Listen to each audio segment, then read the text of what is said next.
everybody, and welcome back to Odin's movie blog. I am the critic who is a cynic. How is everybody doing this evening? Holy crap, we've got 120 people. Let me just take care of that really quickly. Oh man, what's going on?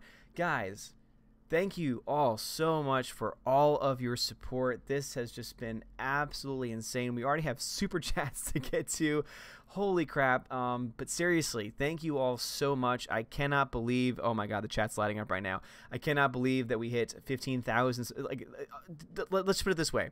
We were supposed to have a 14K stream like last week, and I just never got around to it. So the fact that we are having a 15K stream tonight is insane. It is absolutely insane. So seriously, from the bottom of my heart, thank you all so much. This is just amazing. I never in a million years thought I would be here. I say that every time, but it's true.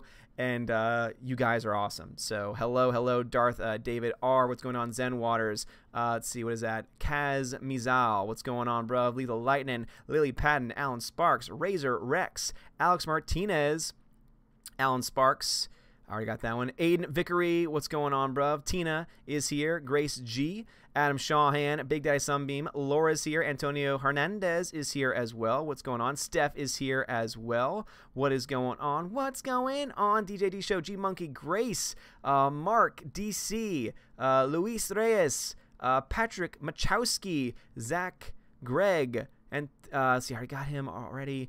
Oh, man, I want to just make sure. J. Elias Flores, what's going on, dude? Alan Sparks, I think, did I get him? I don't know. Tech Guy, what's going on, Tech Guy? You've been over in my other streams, man. Demonic, Bioman, Veldrin 1000, Sean Carson, Darth Detective, The Cranky Old Geek, Peter Parker, Jeff, Rhaegar Targaryen, Gannison is here, Bjorn, Soul Assassin, Robert, Orn, Kettleson, I wrote Outpost Dyer, Janice Clerk, a normal username, Starwoke Inc. What's going on? Bruce is here too. Woo! All right, so many people here. Welcome. This is a lot of fun already. Let me get to these super chats though. Let's see, Starwoke Inc. Nico, thank you very much for the super chat. Shazam, baby, damn right. Cannot wait for Shazam, the real Captain Marvel, to come out in a few weeks. Mary Vidalis, Mary, thank you so much for the super chat. Super chat for 15K. Love you, man. So happy for you all. Father Mary, thank you very much. Thank you. Guys, go support Mary. Go support her channel. It is growing. She is an awesome individual. Go give her some love. She's fantastic. Let's see. Hamlet's Tragedy Mask 89. Thank you, man. Thank you so much for the super chats. Happy 15K. Thanks, dude. Thank you so much, man. It really means a lot. Laura, you give way too much to the channel, but I really do appreciate Laura. Laura's been around for a while. She's been around since the early days of the channel, and she has been a long-time supporter. And she is the one that's given me, I own all the seasons of Rebels because of her. I have this guy because of her. Dive! I've got Beardaments during for the Christmas season, and she's also a Patreon and has been a patron for a long time. So, Laura, thank you very much for once again showing your tremendous generosity. Thank you for the $20 super chat, or rather $20 donation, because you donate through Streamlabs, which I, of course, really do appreciate. Because if you guys don't know, when you super chat, YouTube takes like a 30% at least cut of the super chat, and it takes about a month before basically YouTubers don't get any ad revenue or anything until the month after. It's on this very convoluted system. So what Laura did was she donated through Streamlabs. You can find a link to it in the description of this video. Also, Heimdall posts links for it.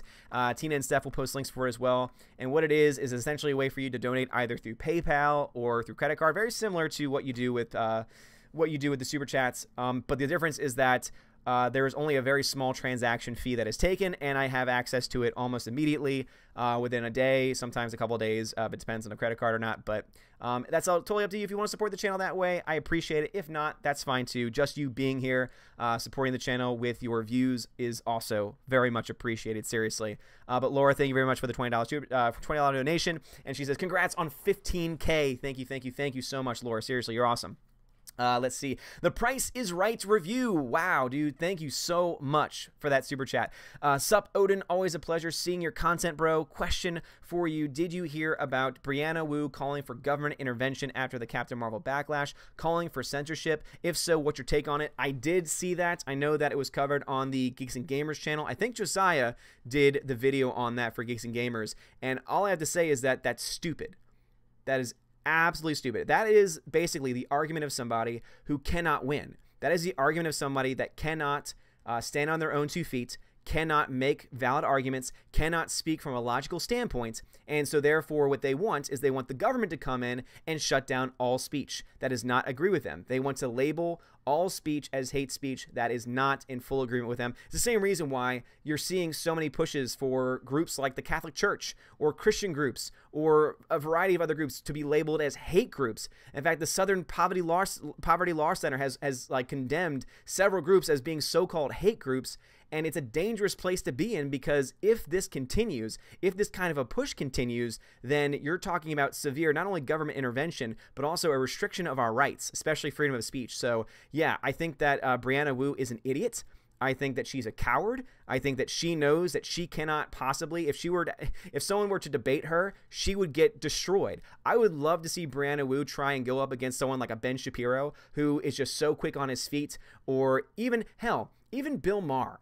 Even Bill frickin' Maher, who's on the total opposite of the political spectrum as Ben Shapiro, even he, I'm sure, would say, no, that's pretty stupid of you to say that. And he would also just destroy her when it comes to her trying to defend that argument. So it's so dumb that people on both sides, both extremes, can say, yeah, that's dumb, and call her out on it. That's what my take is on that. That whole thing was so stupid, and I'm glad that it was being covered, because that is also the mindset of a lot of these SJWs, though, is because they know they cannot win in arguments. They cannot win.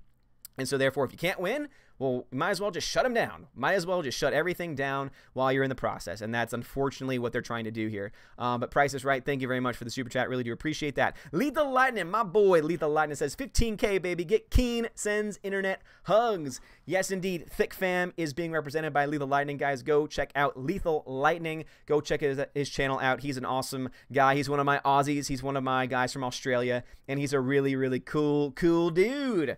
All right, so this chat has just been all over the place. And so I will do the very best that I can to read some of the chats. I'm not going to be able to go all the way back, because if I do, I will never catch up. So let's see. Mick Lally says, good evening. What's up, Mick? How's it going? Secret Rebel says, what's up, Odin, my lord? I hope you are doing well. Secret Rebel, I am. How is it going? Mary, no problem at all. Seriously, you are awesome. No problem at all. Erica Gaming says, you the best because you read many of my comments. Well, thank you, Erica. I try and read as many comments as I can, even on nights like this where we have 244 people in here. Holy crap. This is insane. Thank you so much for joining. I still try and get to the chats. I don't want to ever try and just be a super chat channel, because that's just not what I do. I'm not going to be able to read all the chats probably tonight, but I will do the very best that I can. Darth Thanos, hail Odin. What's going on, Darth Thanos? How's it going, bruv? Carby's Chronicles, what's good, Odin? What's good going on with you, man? What's up, Carby's? I like that name. That's a good name. It's a nice name. I like it. I like that name. Name that movie. Let's see. Laura, Ryan Stole My Fan Fiction Story says, it's nice to support someone who is so nice. Laura, thank you. Laura, you are the nice one. Seriously, you are so generous, and it really does mean a lot. So thank you, Laura.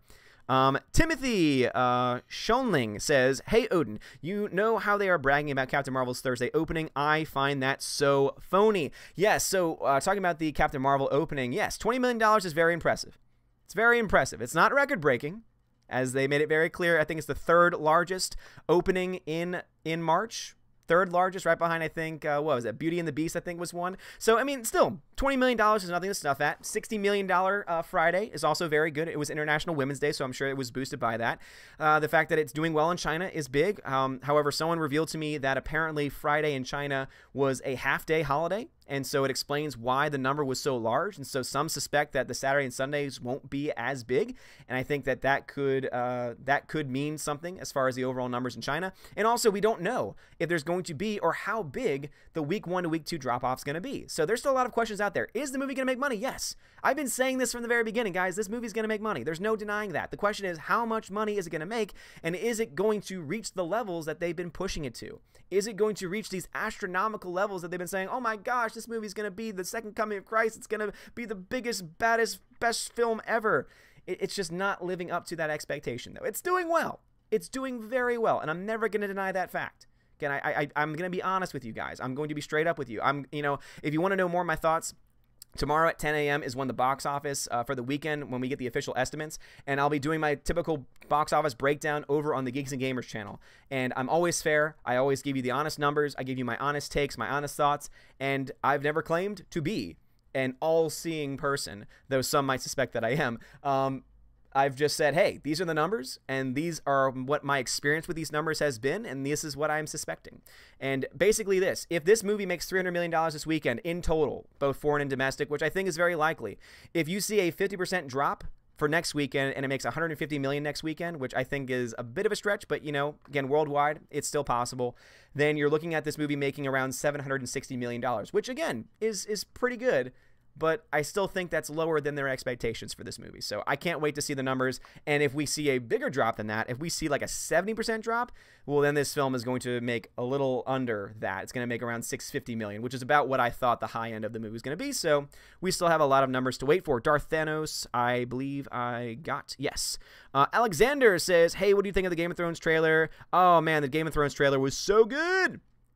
Cannot wait for it. Mary says, all right, I have a stream of my own to hop on now, but I'll leave this up and running so Odin gets the view. Everyone, happy 15K again. Odin, have a great stream. Thank you very much. Go support Mary. Again, she's awesome. She does a lot of streaming. And she helps support a lot of the other members of the Fandom Collective, the Fandom Menace, and just all people in our community who are trying to get started on YouTube. She is a great person to talk to, and she's had some pretty good stuff. She had a really good stream where she had someone who was defending The Last Jedi, and so she went toe-to-toe with him. So I know that I was able to go in there for a little bit. It was very interesting to hear both of their perspectives on it. She's a great YouTuber. So thank you very much. Have a good stream, Mary.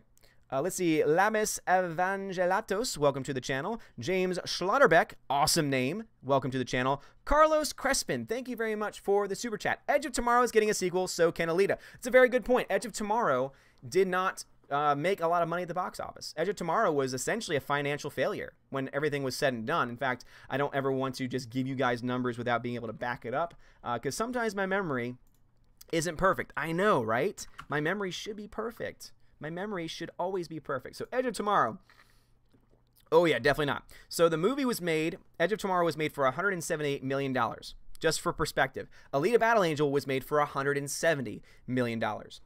Right now, when you look at Edge of Tomorrow made $370 million back in 2014. That would probably equate to around $380, $390 million in today's currency. Maybe even just a little bit less. I might be over-exaggerating the inflation there. But the point is, if that movie was to have broken even back then, at $178 million, it would have needed to make 430 roughly, because that's almost exactly what Alita needed to make. So a little over 430 million in order to break even. It only made 370 million, Edge of Tomorrow. And yet, that film is getting a sequel. It's 5 years later, but it is finally getting a sequel because there was a lot of fan support for the project. Because also, too, the reason why it did poorly, and it came out in June, so it had a summer release, the reason why that film did so bad is because the marketing for that film was terrible. The marketing for that film was awful. And the fact that they couldn't come up with a name, it was called Live, Die, Repeat for a long time. Then it was Edge of Tomorrow, and then depending on where you went, it had one or both names, and then when the Blu-ray came out, it had Live, Die, Repeat, Edge of Tomorrow on it, and it was just like, make up your damn mind. So the marketing for the first one was terrible. I really do hope that we see that movie, the sequel, get much better marketing and doing much better. I think it will. I think people have since then bought the Blu-ray DVD and seen it and have loved it. So, guys, seriously, if you've not seen it, it's probably one of the better sci-fi films that have come out recently. It has a very great use of time travel that I love, and it's awesome. Tom Cruise, of course, is a badass, and Emily Blunt, though, steals the show. Emily Blunt is the reason why you watch that movie, and she is such a badass. It's one of the many reasons why anytime that Jeremy says, you know who should have been Captain Marvel? Freaking Emily Blunt. I say, absolutely, because you know what? I would believe that she could pull off that role because she's done it before. Live, Die, Repeat. Edge of Tomorrow. So you are absolutely right, though, because of the fact that that movie lost money. So it only made $370 million, meaning it lost tens of millions of dollars at the box office, theoretically. I think it probably made a lot of that up in streaming and also in the DVD and Blu-ray sales, but it's still financial loss. Compare that to Alita, which last time I checked was around $361 million right now, which is not including what it's been making overseas, because those numbers come in a little bit differently than American numbers. And when you take all of those things into account, basically, Alita is going to make more. By the end of its run, it's going to make more than Edge of Tomorrow. And so because of that, it's going to be even more. And also, it's got a lot of support. Very similar to Edge of Tomorrow. It's got a very strong fan base, a very strong, passionate fan base behind it. And so because of all those factors, I think Alita is definitely getting a sequel, especially since the director has come out and said, hey, all I need is the go-ahead from James Cameron, and I'm on it. So, yeah, we're definitely getting an Alita sequel based on especially the news of Edge of Tomorrow getting a sequel, which I am not one for sequels normally, but if any two movies deserve a sequel because of the world they build, Edge of Tomorrow is one, because it's not just going to be like, oh, this is the second part of the story. This is the world that was built, and now we can continue to build in that world. And I think those movies are always better than the, oh, well, you know, we got to make a sequel. We made an animated film. We got to make a sequel. Again, very, very different. Edge of Tomorrow definitely deserves one. Alita Battle Angel, it sets up for one. It gives you a part of the story, and it's an awesome story, and it's awesome character development. Fantastic film. If you've not seen Alita yet, and it's in a theater near you, please go see it. It's absolutely fantastic. Hold on, man. I'm getting blown up here. Blown up here. All right, just making sure that it's nothing. So let me go ahead and mute that so that way I can give you all my full attention. But yes, Edge of Tomorrow technically was financially unsuccessful. It's going to get a sequel. And so, therefore, Alita definitely getting a sequel as well. All right, so the chat's probably going to jump on me, so bear with me. John Matrix, what's going on, man? Soul Assassin, you think Captain America is upset that Captain Marvel is trying to take his place? Won't happen at all. Yeah, I know, seriously. If they think, and here's the thing, I posted this article in my last live stream on the Welcome to Asgard space. Speaking of which, guys, if you are subbed to this channel, if you like this content, go support the second channel that I have. We're like very, very close to hitting 1,000 subs on that channel. And it would be awesome if we could get there even tonight. So let me just go ahead and try and pull it up for you guys. It's called Welcome to Asgard, so you can just, you know, check it yourself. But it's where I put any vlogs that I do. All my live streams, I put them as unlisted on this channel because, of course, the YouTube algorithm sucks. I upload them in full on that channel. So any live stream that you want to have access to, boom, you have it, including my 14-hour live stream that I did covering the Rotten Tomatoes mess. Yes, I did a 14-hour live stream. I wasn't on the stream myself for 14 hours, but my computer was running for about 14 hours, and it was covering and updating the Rotten Tomatoes page for Captain Marvel every 30 seconds or so. And it was showing how basically Rotten Tomatoes was releasing the ratings and reviews for Captain Marvel in batches, and as it did, it kept boosting up the percentage of the audience rating, and it's still going up. It's at 53% last time I checked. But let me just check and see what's going on with the Welcome to Asgard. Let's see. So the Welcome to Asgard channel is currently, gotta wait for it to update, at 876.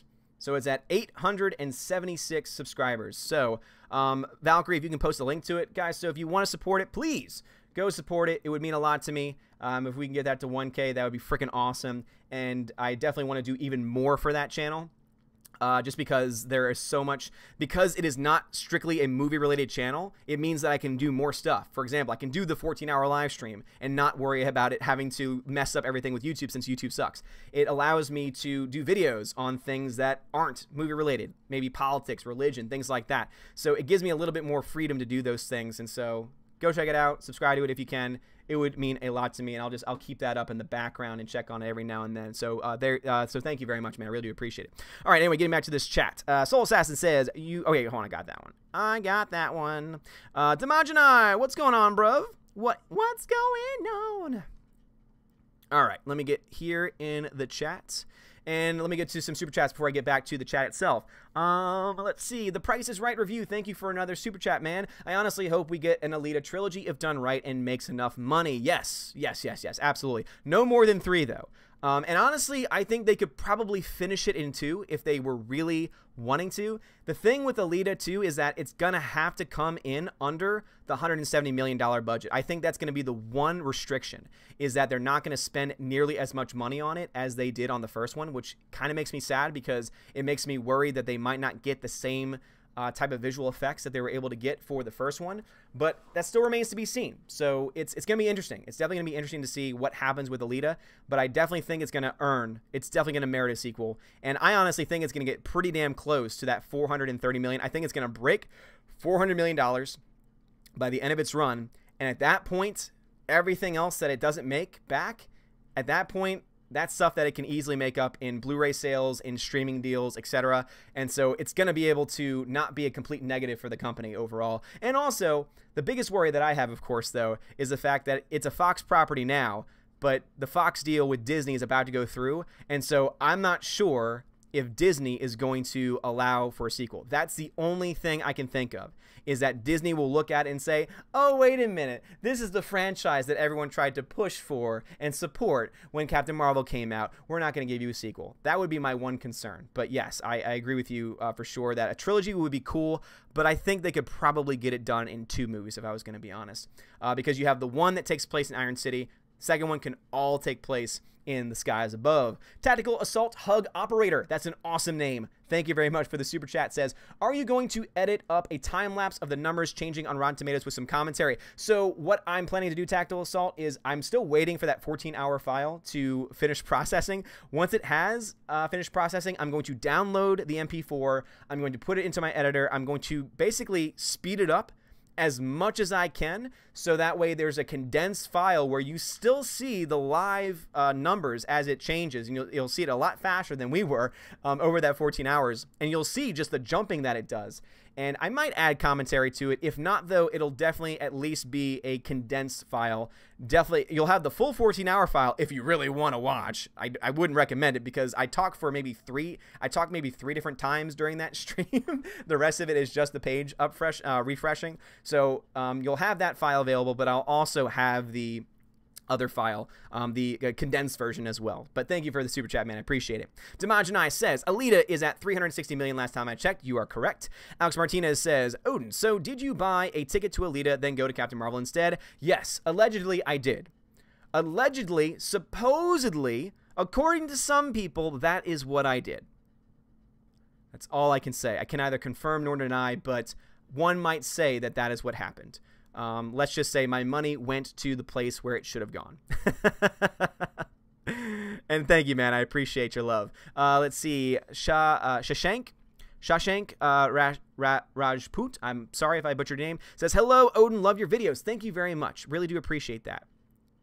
Always appreciate the love. 8-Bit Snake Boy says, the media just look like a bunch of cowards doing the hokey pokey right now. Complete losers with represent corporations, not the audiences. They have revealed their true faces. I absolutely agree with you, 8-Bit Snake Boy. They have truly revealed themselves, and I covered it in the video on the channel today. The reason why I'm talking about it so much, the reason why I'm taking it so seriously is because it's not just a movie review website that's censoring voices, because if that's all that it was, I mean, hey, it's definitely a story that I'm going to talk about because I'm a movie channel, so I'm going to talk about it. The bigger story, though, is the fact that it's not just at the Rotten Tomatoes level. It goes all the way up. Because, yes, you have Rotten Tomatoes doing this, but you also have the media, like the mainstream media. You have The Verge, you have Washington Post, New York Times, the New York, like seriously, any major publication has talked about this, and they're lying. They're saying and selling blatant lies. They're still claiming this false claim that there were these fake reviews out there, that there were somehow these fake reviews before the movie came out, even though we know as a fact, because we've seen it ourselves, the only thing that was being done were people were putting not interested on the Rotten Tomatoes page because you were given 2 options. Are you interested or are you not interested? And people were saying, I'm not interested. And so they were claiming it was a campaign. And it's like, no one was campaigning for it. We just noticed it and said, hey, this is interesting. This is funny. This is hilarious that the score's being driven down this way. I wonder how low it can go. And so other people were like, that is kind of funny. Hey, I don't really want to see it. Let me go ahead and add my voice to it. That's what was going on.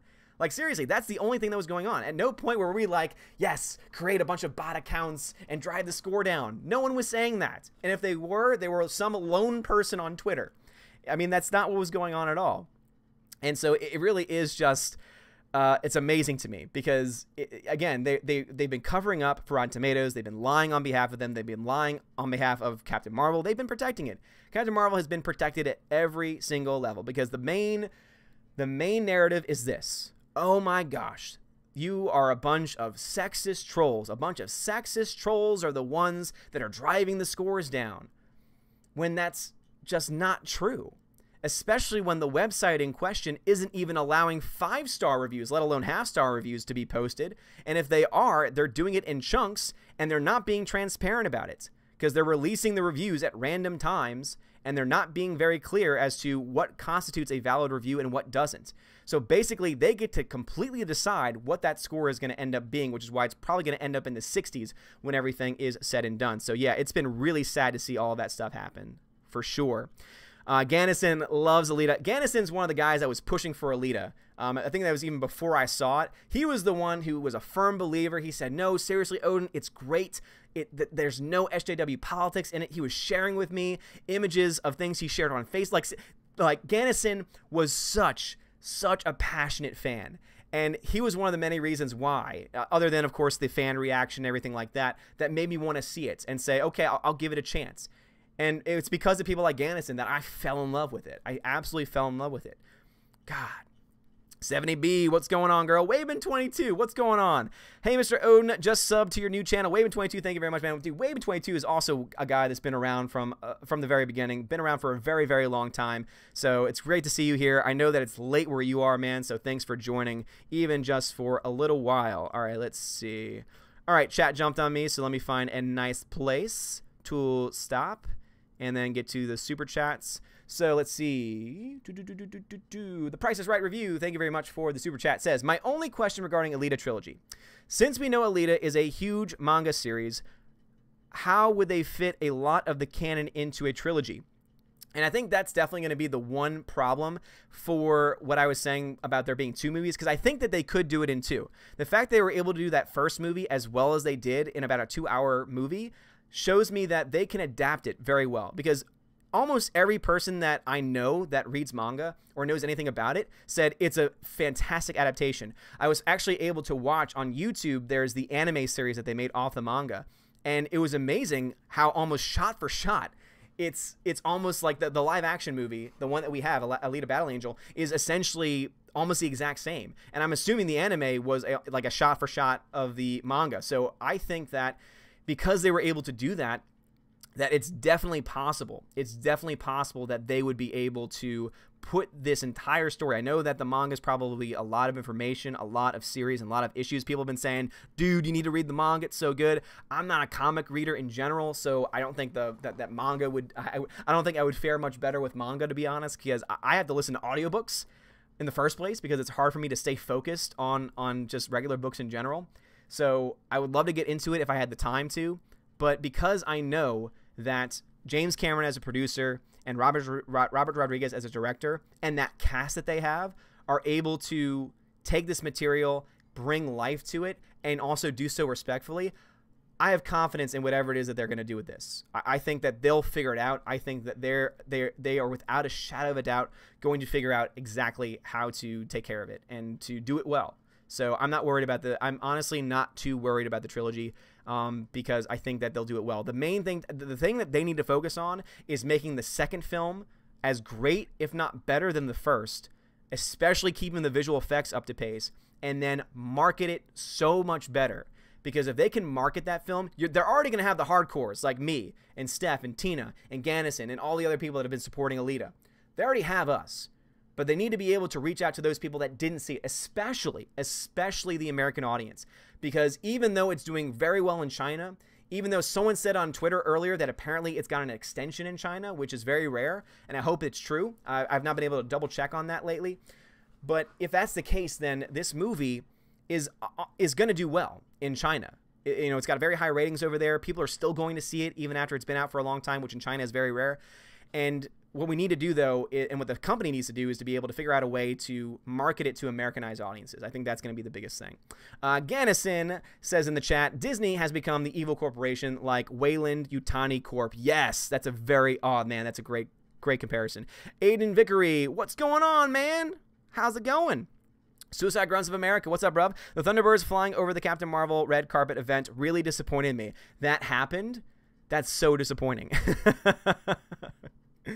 Oh, man, that's so sad. That is so sad. Mr. Trill, you demand. No, you demand, and that's the problem. Name that movie. John Winkler, where did you get your cool t-shirt? This was actually a gift. So my family, my extended family, my wife's brother, my brother-in-law, he and his wife know that I'm a Star Wars fan, and so they almost every year for Christmas, they didn't get me something Star Wars related this year, but every year prior for about 3 years, they kept getting me Star Wars stuff. So this was one of the shirts that they got me. I have another shirt as well that's Bah Humbug, and it's a Sith shirt, and it's a Christmas Sith shirt, and it's awesome. And also, they're the ones that got me the Chewbacca onesie. So the Chewbacca onesie exists because of them, and that's how I got it in the first place. Damajanai says, I believe James Cameron owns Alita. Hopefully he will not let Disney crap on Alita. Yeah, I agree. I think that would be fantastic. And also, I guess it begs the question, seeing that he owns it, if he truly owns the rights to it, I wonder if he tries to go and make the second movie with a different company. That could be interesting. I don't think he would do that. I'm assuming that they'd be able to work something out, but yeah, it's a great question. If they're not willing to produce it, though, if they're not willing to back it and give it their marking, then maybe he'll shop it somewhere else, and maybe it'll end up better than what it would have been under Disney. Dark Detective says, Captain Marvel is truly the Last Jedi of 2019. Yes, absolutely. Absolutely. Rhaegar Targaryen says, Disney Captain Marvel team descended on Odin's house. What? Taylor Potter says, when does the troll adventures begin? You can follow me. You can follow all of my troll adventures, at least the ones that I did in Chattanooga when I was on vacation earlier in the week. You can catch all of that on the Welcome to Asgard channel, because you'll find all those vlogs there. Speaking of which, where are we at right now? 886 at the Welcome to Asgard channel. So guys, we're little over 200 subs away from 1K over at Welcome to Asgard. Go check it out. Valkyrie, post the links. Go support that. Go support that site. Go support that channel. It's a secondary channel. It's where I'm going to put vlogs. I've been putting vlogs up. It's where I put all of my live streams. It's where I'm going to put some other stuff, and basically any type of experimentation stuff that I do. For example, the 14-hour live stream that I did covering the Rotten Tomatoes mess. That's the kind of stuff that will happen on that channel. So please think about subscribing to it. It would really mean a lot. So thank you very much. Let's see what we got here. Alexander says, the terrifying SJW power brought up Captain Marvel to a glorious 52%. I think it was at 53% the last time I checked, though. I'll do a check for you guys, though, later on. Super Anime Gamer, what's up, Super? How's it going? Hey-o, how are you doing this evening? I'm doing just fine. Congrats on 15K and 300 viewers. Yeah, a little under 300, but still going strong. Thank you for everyone that's still here. Sorry I'm late. I got caught up playing Magic the Gathering like the geek I am. That's awesome, though. That's awesome, man. Hope that you had a good game. Slipping Steadily into Madness. Gosh, such a great name. Says, I can neither confirm nor deny that I may possibly be considering becoming an internet movie pirate, or I may not know. Speculation. All right, Slipping. Well, I would say this much. I don't support that nearly as much, at least when it comes to like downloading stuff. But I would say support your local theater. I would say go to your local theater, buy a ticket. If Alita's available, go support Alita. Support a movie that you actually want your movie to go to. And then if you want to see what all the fuss is about, then at that point, just walk into the theater that's playing it. It's a lot easier than you would think, supposedly. Supposedly. You have to kind of know what you're doing beforehand. You have to kind of know the theater and the layout of the theater and things like that. But it's not as hard as you would think, supposedly. Allegedly. Allegedly. I said allegedly. Mecha Random, what's going on, Mecha Random? Thank you very much, guys. Go check out the Mecha Random channel. She is awesome. She has been covering this Rotten Tomatoes nonsense, the Captain Marvel nonsense. She's also a huge Star Trek fan, so if you like Star Trek Discovery, she is the channel to go to because she's been owning their asses with all this SJW stuff they've been putting into their show. So, Mecha Random, you are awesome. Thank you very much. And congratulations to you because your growth has also been insanely awesome. So thank you very much, Mecha Random. Appreciate you being here. John Wickler, I answered that question. Spartan Jeremy's here. What's going on, Spartan Jeremy? Demonic Bioman, what's going on? Any thoughts on why there are 37,000 Rotten Tomatoes user ratings and only 36 pages of reviews? 20 per page equals 720 reviews. Are they hiding reviews? Well, Demonic, that's the biggest question. because we know that there was a number that was deleted. Remember that this all started, the whole Rotten Tomatoes mess started because the score was down to 32% or so. So the audience rating was down to about 32%.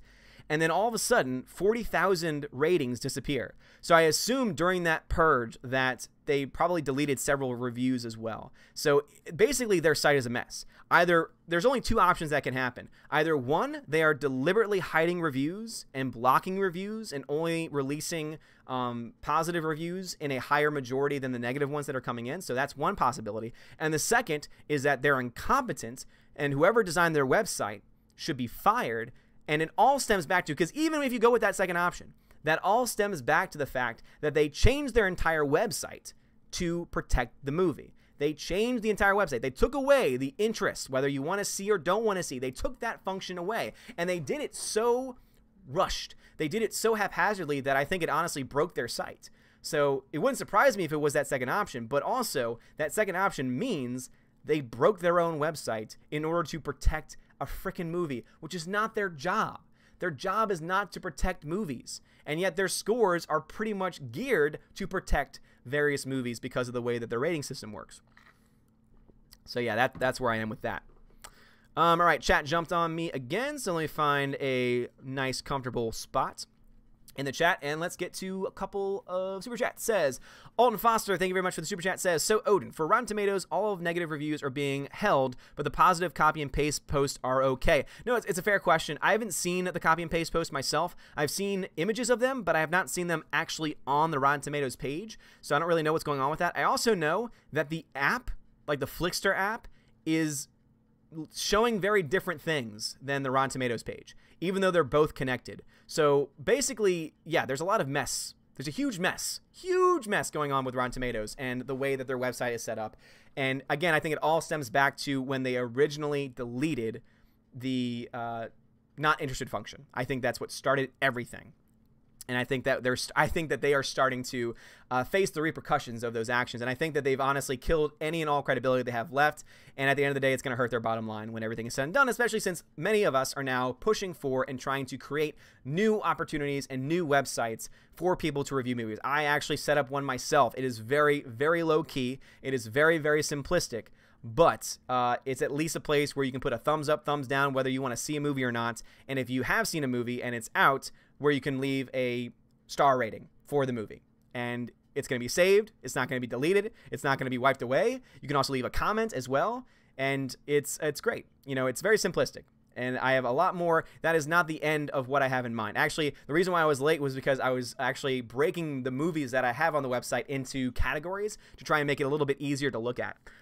So go check that out if you want. It's called ombreviews.home.blog. Eventually, I'll have my own domain name and everything once I have like the vision that I have for what I want the site to be.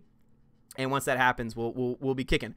Holy crap, guys. So we're at 900 subscribers for the Welcome to Asgard channel. We are 100 subs away from 1,000. Guys, if you have not subscribed to Welcome to Asgard, the secondary channel, go support it. 100 subs away from 1K over there, man. That'd be awesome if we could reach that tonight. Thank you, thank you, thank you, thank you for all those people that have subscribed. Thank you, man. Let's see. The Price is Right. Thank you very much for the super chat. Says, I mean no insult, just a fun jab. Every time I see you, I see a black fedora, and you could be Odin's rabbi. Well, for starters, this isn't a black fedora. It's a flat cap. Thank you very much. And it's not black. It's more gray. It's a mixture of colors. It's a interweaving of colors. So that's what I have to say about that. And I'm not Jewish. How dare you? But thank you, man. I appreciate it. I appreciate the jab. Let's see. Dan Heath, thank you, and welcome to the channel. Welcome to the channel, bro. Lila Lightning, thank you very much for the super chat. Says, Odin, Mecha, Jeremy, Nerdette, Nerdrotic or Nerdette, and many, many others have inspired me. I love our community creators, and not much love, love, hashtag Aussies rise up. Thank you, Lethal Lightning, man. Guys, go check out Lethal Lightning. Go give him some love and go give him some support. He is an awesome dude. All right, 8-Bit Snake Boy in the chat says, the UK manga video dub for Alita is superior to the American dub. So glad it's on YouTube. Very nice. Mr. McBeavy, I love you, Odin. I love you too, man. Thank you. Appreciate that. Tina says, no, only we mods and Odin can post chats. Oh, you mean links? Yeah, only, yeah, it's to save the crazy spamming of links. That's why we have that set up in that way. There's a troll here. There's a troll here. Oh boy, that's not good.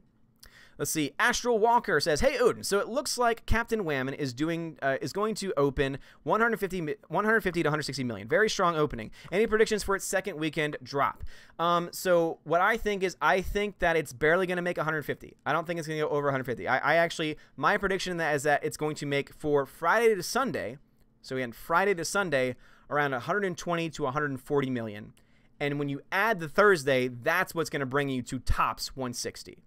So I think you're looking at a minimum 140, adding the Thursday, and a maximum 160 for the weekend.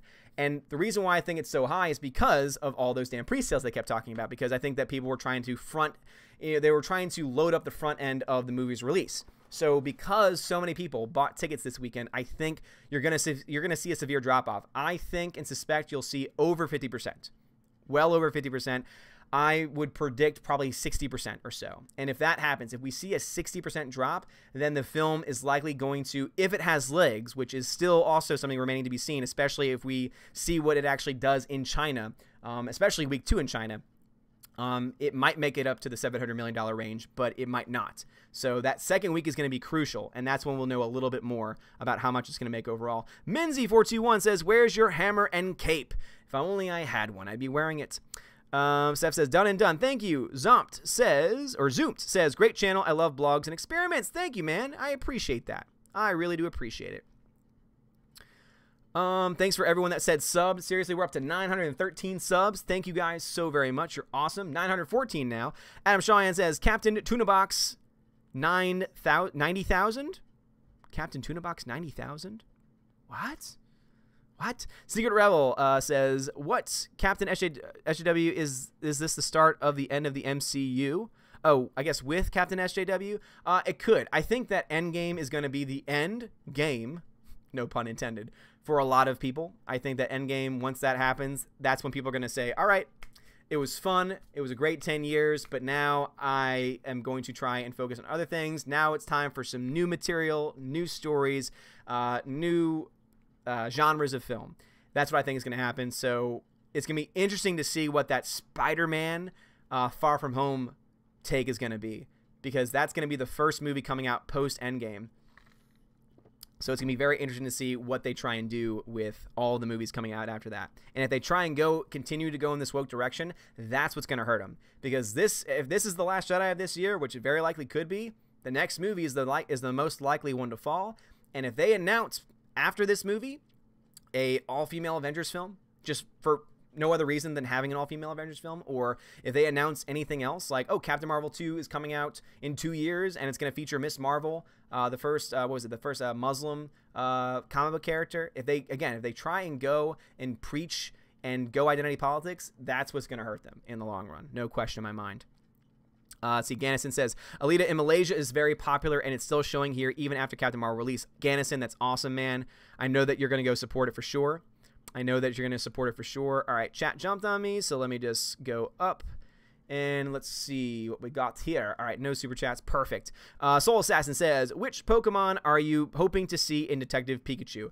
Well, my favorite Pokemon, interestingly, one of my all-time favorite Pokemon is Farfetch'd. And I don't know why. I think it's because that would always be one of the only Pokemon that I would trade for. And because it would, as a traded Pokemon, get a boosted experience points for its battles, it would grow very quickly. And you could teach it a wide variety of moves. So it'd be cool to see Farfetch'd in there. I don't know. I guess Farfetch'd. Ditto would be nice too. Ditto could be fun because Ditto can transform into anyone and anything. So that's the correct answer. Ditto. Because I want to see those cute little eyes. Bruce says, "What Odin just said." Thank you. Well, appreciate it. Super says, "Also, been meaning to ask, how did you get that thumbs up, thumbs down feature to work in the blog post? I have a WordPress site, and I might try to do it myself if you don't mind." So I'm not a coder. And so what I did was I used a website called CrowdSignal. And basically, you can create a free account over there, and you can create... That's actually how I made the voting available for the Wednesday Raven Awards. I use Crowd Signal to have people vote, and then I've also when collecting responses too. One of the functions that they have, though, is you can create a rating. And one of the options once your rating has been created is that you can embed it in directly into a WordPress site. And so that's what I did. And so it saves all the information on the Crowd Signal, and it shows up on the WordPress site. So that's all I did. I actually really want to create something different. I want to create something in-house that contains the information and shows it a little bit differently. But of course, that's going to require coding experience that I don't have, or at least having a certain type of format or a certain type of theme present. And once all that stuff gets taken care of, that's when we'll, that's when we'll probably launch the, so basically this is like the test run site to try and get interest up, to see who actually really wants to have these types of features, what features work, what don't work, what people care about, what they don't care about, what they want to see, what they don't want to see. And then as I slowly build on this very simplistic website, keeping all those ideas in mind, and eventually releasing a actual legit website. And I've already got a lot of people that are helping me out, and we're looking around into getting some direct help from people that we know. And it's, if it ends the way that I hope it ends, what I have pictured in my mind, I think it could be a real game changer. But it's going to require not only a lot of work on the website end, but also a lot of support from a lot of people too. So yeah. But anyway, that's how you do it. Crowdsignal.com. And just create a free account, and then when you go to your creation, to your dashboard, you can pick create rating, and you can do a star rating or what's called a Nero rating, which just means an up down, and you can then embed it into any page on your site. Lila Lightning says, why does Brie Larson hate me? I don't know. She hates you? I didn't know she hated you. I guess it's just because you're a white man, right? Gannison says, subs already. Oh, thanks, Gannison. Appreciate it. Slicer Neon says, are Tolkien, Godzilla, and Frozen 2 on your site? I subscribe to your second channel. I expect more Valkyries. Slicer, thank you very much, man. Yes, Tolkien is available. Godzilla and Frozen 2 are all on the site for you to be able to leave a comment on and leave an interested score in as well. And since both of them have trailers, the trailers are embedded on those pages also. You can find those in the correct month that they are coming out. There's also a search bar if you don't feel like looking. But it's all on the right-hand side, so it's all pretty straightforward, I would say. Hamlet Strategy says, I thought Lord Odin was Japanese. What? How? How in the world would you think I'm Japanese? I don't understand that at all. What? Lila Lightning says, yes, Odin's Rabbi. Yes, parody account, please. Oh, boy. Odin's Rabbi. That's going to be interesting. Alexander says, another word about UA. His channel seems to have tanked so hard that he has a few thousand views each. 2 years ago, he was in the hundred of thousands. Even one even had 1 million. Well, also, it seems to me like he may have bought subs, because it doesn't make sense that he got so big so quickly and then has just been trickling views when I don't think his views have changed much. But I don't like talking about him very much because I don't think he's worth spending the breath talking about, because he's kind of a despicable guy. So that's all I'm going to say about that. DZ3, I sub. You did a good job. Thank you, DZ3. I appreciate that, man. Gannison says, thank God SJWs didn't ruin Godzilla. Yet. Never think they can't ruin anything, including Godzilla. Just you wait. You never know. Slipping Steadily into Madness says, have you heard anything more about Detective Pikachu? It kind of piqued my interest, but I don't know. Thoughts? I liked the first trailer. The second trailer was also fun. I'm worried that the effects are going to bother me. And also, it's pretty much a sure thing that's going to be like a PG movie. And so that's the only thing that really concerns me. So if they're able to keep the effects good enough, and if they're able to keep it an interesting PG, then I will be all on board on that. I'm definitely interested in it, because the Ryan Reynolds being Pikachu is hilarious, and I really want to see that. So, however, I think that if it was a PG-13, or even, it's not going to be an R, but oh my gosh, if you had Pokemon cursing, that would be hysterical. That would be so funny. Brad Noble, why did El Generico decide to suck in the WWE? Well, it's because he wasn't given any opportunities, dude. It wasn't his fault. I blame the booking. Bjorn says, oh, come on, Odin isn't Habanese, he's Peruvian. Inuit. Of course I am. Spartan Jeremy says, I wish to name a starship in your honor, Allfather. I'm currently working on a personal sci-fi project. Ooh. Very interesting. I would appreciate that. I would be honored. Aiden Vickery says, troll as a word has lost its power. Maybe we should start using bad hobbits. It's true. Very similar to sexist and racist. They're beginning to lose. These words are beginning to lose all meaning, which is sad because those words are supposed to have meaning and they should have meaning. But since they're being so overused by so many people, then yeah, I would say we need to come up with something new. Super says, does the strong opining projection change your final box office prediction? I still think 650 million is the max. If week 2 tells me something different, if week 2 has a very small drop, like 50% or less drop, and it's still doing well in China, at that point I'll probably change my end prediction. But 650 million max for sure. Based on history alone. Pappy45, what's going on? Pappy45 says, I saw Alita 2 times now with friends. Loved it. Great movie. I plan on seeing it again. Awesome, dude. Yes, bring your friends. Bring your family. It's such a great movie. It's a great time. Has probably one of the best F-bombs in history. There's only one. It's PG-13. But it's probably one of the best uses of the F-bomb.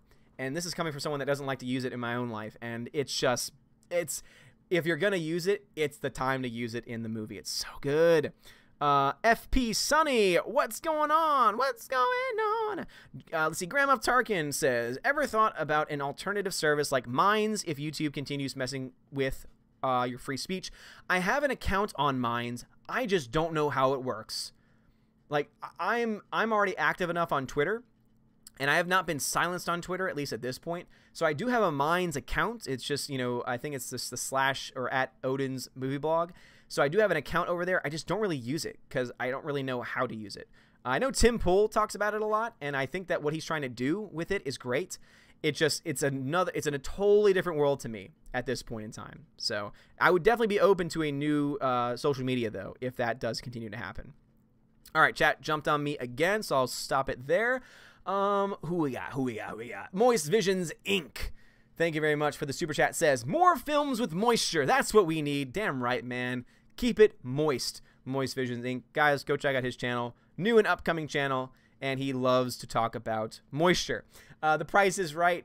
Thank you again for another super chat, man. Seriously, thank you. He says, I believe after Endgame, people will be superhero exhausted, which I hope DC doesn't rush their movies this time like they did with Batman v Superman. Yeah, I definitely think that superhero fatigue is gonna start soon. I mean, it's been 10 years of almost nonstop movies of at least two movies every single year on top of the DC movies and other projects. So I would say that Endgame would be a good point to have that fatigue start, or at least a logical point for that fatigue to set in.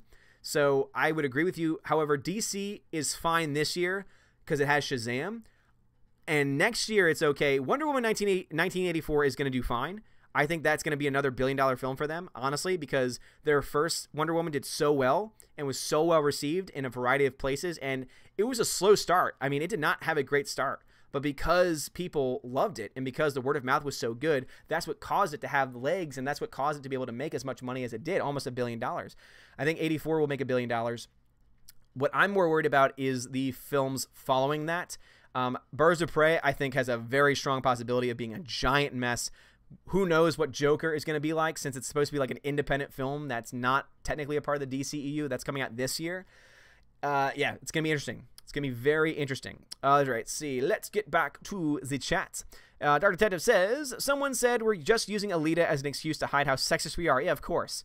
We're using Alita as an excuse. We're going to pay money to sit 2 hours in a theater just to have an excuse. And we did the same thing. We foresaw. We had the vision. We foresaw in our minds Captain Marvel. And so all the way back for Wonder Woman, we said, we're going to go support this movie. We're going to say good things about this movie. We're going to give our money, and we're going to sing praise and give high ratings to this movie. Because one day there's going to be this movie called Captain Marvel that we're going to hate. And we're only going to hate it because there's a female lead. And that's it. So we need to build our case now and say, we love Wonder Woman now. Years ago. Yeah, God, they're so stupid. They really are. Awful. Alexander says, did you notice how many SJWs shamelessly eat and drink soy thinking they are proving us wrong? They are literally living caricatures. Yes. I have not actually seen that myself, but I believe it. Super says, Homecoming went well and Spider-Man was established before Endgame, so I think it'll be fine. Any pre-established characters will be successful while new ones will fail. That's my prediction. Well, also, it's Sony. It's a Sony. It's still, even though it's in the MCU and Marvel is going to be attached to it, it is still a Sony property. So that, I think, is the reason why we're going to see, I think that might do okay, but at the end of the day, too, who knows? Honestly, who knows at this point? I will never make a projection this far out. That's for damn sure. Even though many other people will. Let's see. Hamlet's Tragedy Mask 89 says, JJ versus Kathleen Kennedy. So JJ Abrams versus Kathleen Kennedy in the Thunderdome. Who would win? Kathleen Kennedy. Absolutely Kathleen Kennedy. She would bite his head off. Michael Corey, what about Codin? I do Codin. Damn you. You knew it. You knew, Michael. You knew that it would light up on my end. How dare you? Let's see. Gannison says, Odin, what do you think Disney is doing remakes from our beloved classic animations like Dumbo, etc. because they're out of ideas and they're trying to make a profit off of nostalgia. And here's the thing. I don't think it's going to work. So Dumbo comes out in March. I have no plans to see it. I might go see it just because I want to review it for the channel, but I don't really want to. And I don't really know if there's a lot of people that are going to see it. And I think that what they'll soon realize is that these live-action remakes, or so-called live-action remakes, even though a lot of them seem pretty animated to me with the CGI that they're using, not to mention, I mean, freaking Lion King. Good God, Lion King is completely CGI. Why? You have a perfect animated version of Lion King that does not need to be touched. They're out of ideas. I mean, even the animated cartoons that we love from the 90s were, 80s and 90s, were still variations of and ripoffs of other previously created stories and previous material. So Disney's been out of ideas for a very long time now. And I honestly think at this point that they are just proving that even more so by recreating their recreations. And if Beauty and the Beast is any indication, yeah, people may have showed up for that one, but then they saw it and were like, good God, why does this exist? Seriously, think about one movie that they've made where you're like, oh God, I never want to see this ever again in my life. Jungle Book was okay. And I think that it's a lot to do with the steady hand of, why am I blanking on his name? Happy from Iron Man. Jon Favreau. Freaking Jon Favreau. I think Jon Favreau is the one that kept that movie afloat. But yeah, so they're out of ideas. That's all that it is. They're out of ideas. Super Anime Gamer says, I just ended my last match with 41 health. Is that mean? Aww. A little bit. Frode79, unfortunately, I have a frozen Odin image on my television. I'm sorry to hear that. Or fortunately, oh, that's not nice. Try refreshing. Taylor Potter says, what did you think of the new J.R.R. Tolkien trailer? I'm excited. I'm very excited. I love Tolkien's work, and I think it's going to be really cool to see things from his perspective. I hope and pray, though, they don't gloss over the fact that he was a devout Christian. Christianity had a very profound impact on his work, and I really hope they don't gloss over that fact.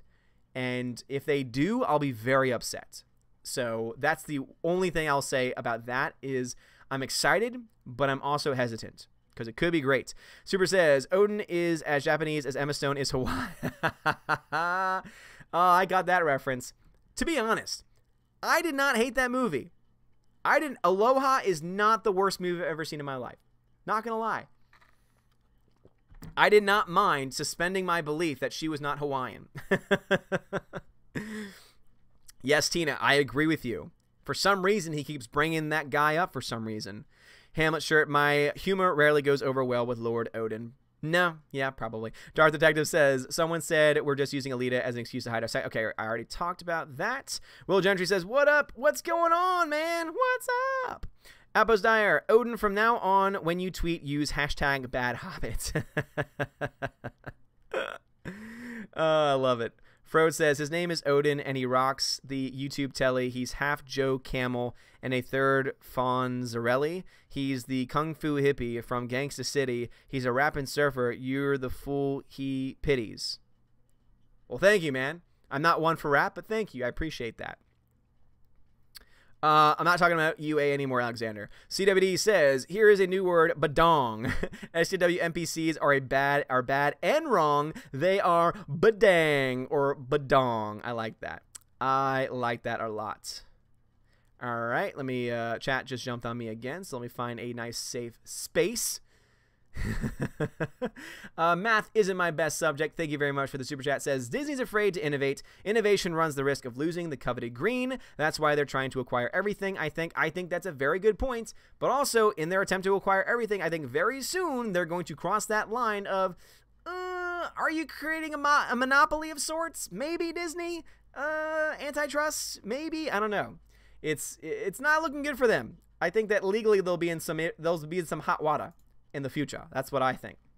But I have not shouted out my beloved patrons yet, so I'm going to go ahead and do so at this time. So a huge shout out to all the people who've been supporting me on Patreon. I know Patreon sucks. I know that there has to be a better system that's going to be coming out of the woodwork someday. But until then, this is the best system that we have. This is the best way for me to give the content that I've created for the patrons. For example, like the podcast, there's an option to, subscribe to the podcast and get it directly to your phone and whatever podcast app that you use. So I think that that's a major feature that I really like about Patreon. But also, too, the fact that you're able to break it up into tiers and stuff. I hope and pray that they're able to create an alternative. But at this point, there is no viable one.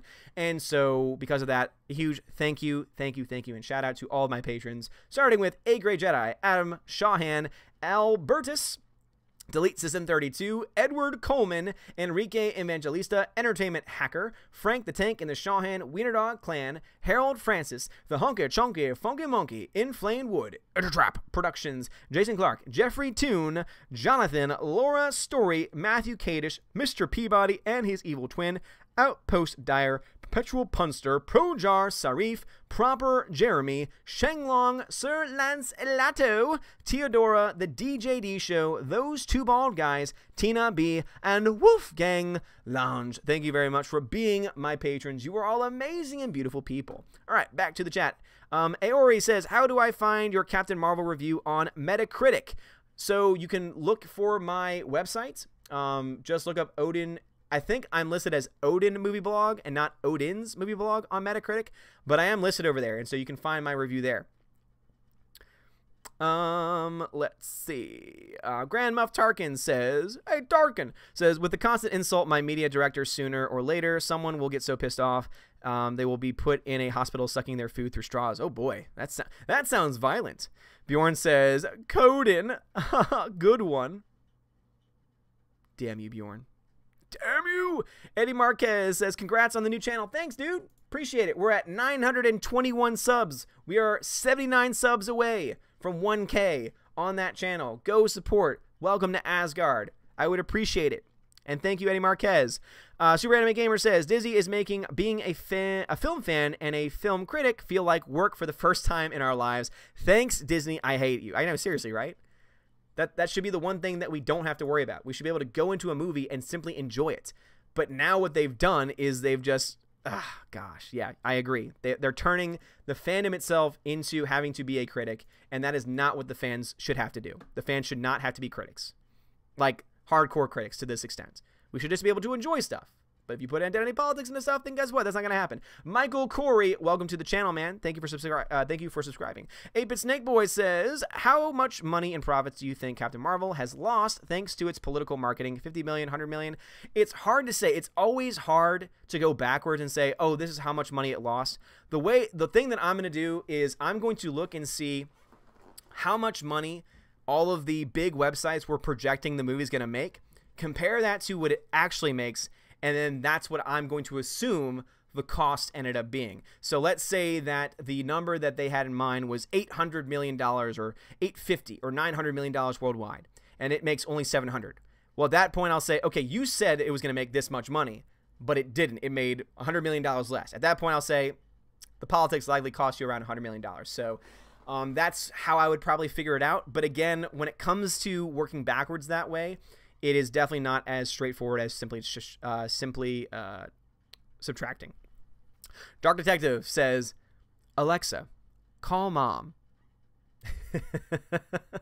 Hopefully I didn't set off anyone's Alexas.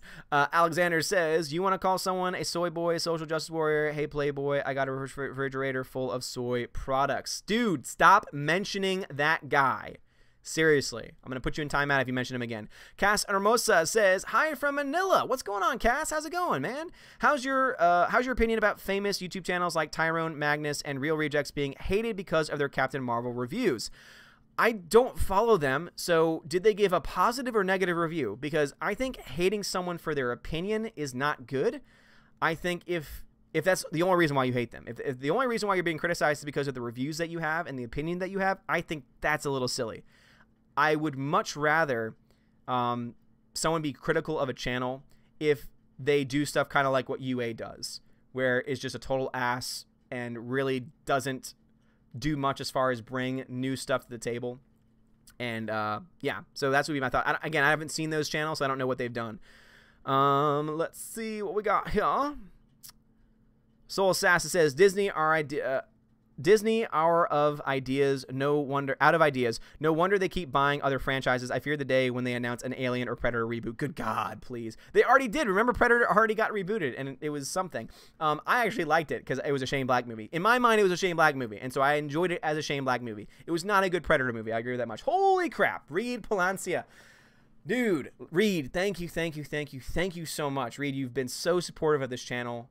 And I always appreciate whenever it is you come in here and drop bombs.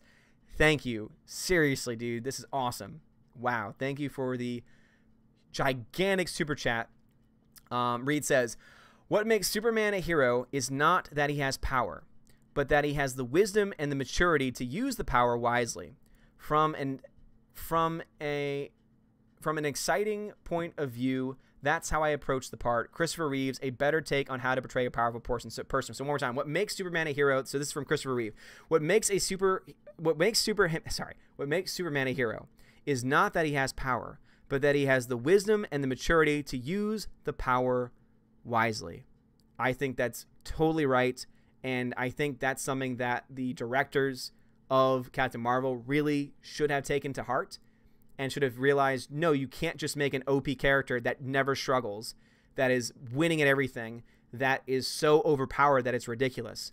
And that's why I have a lot of trust in Endgame, because the Russos have gone on record saying that they are aware of a character being way too OP, and they have done very creative things to try and make sure that all of the characters are not perfect, have flaws, have weaknesses, and that gives me a lot of hope for what they're going to be able to do.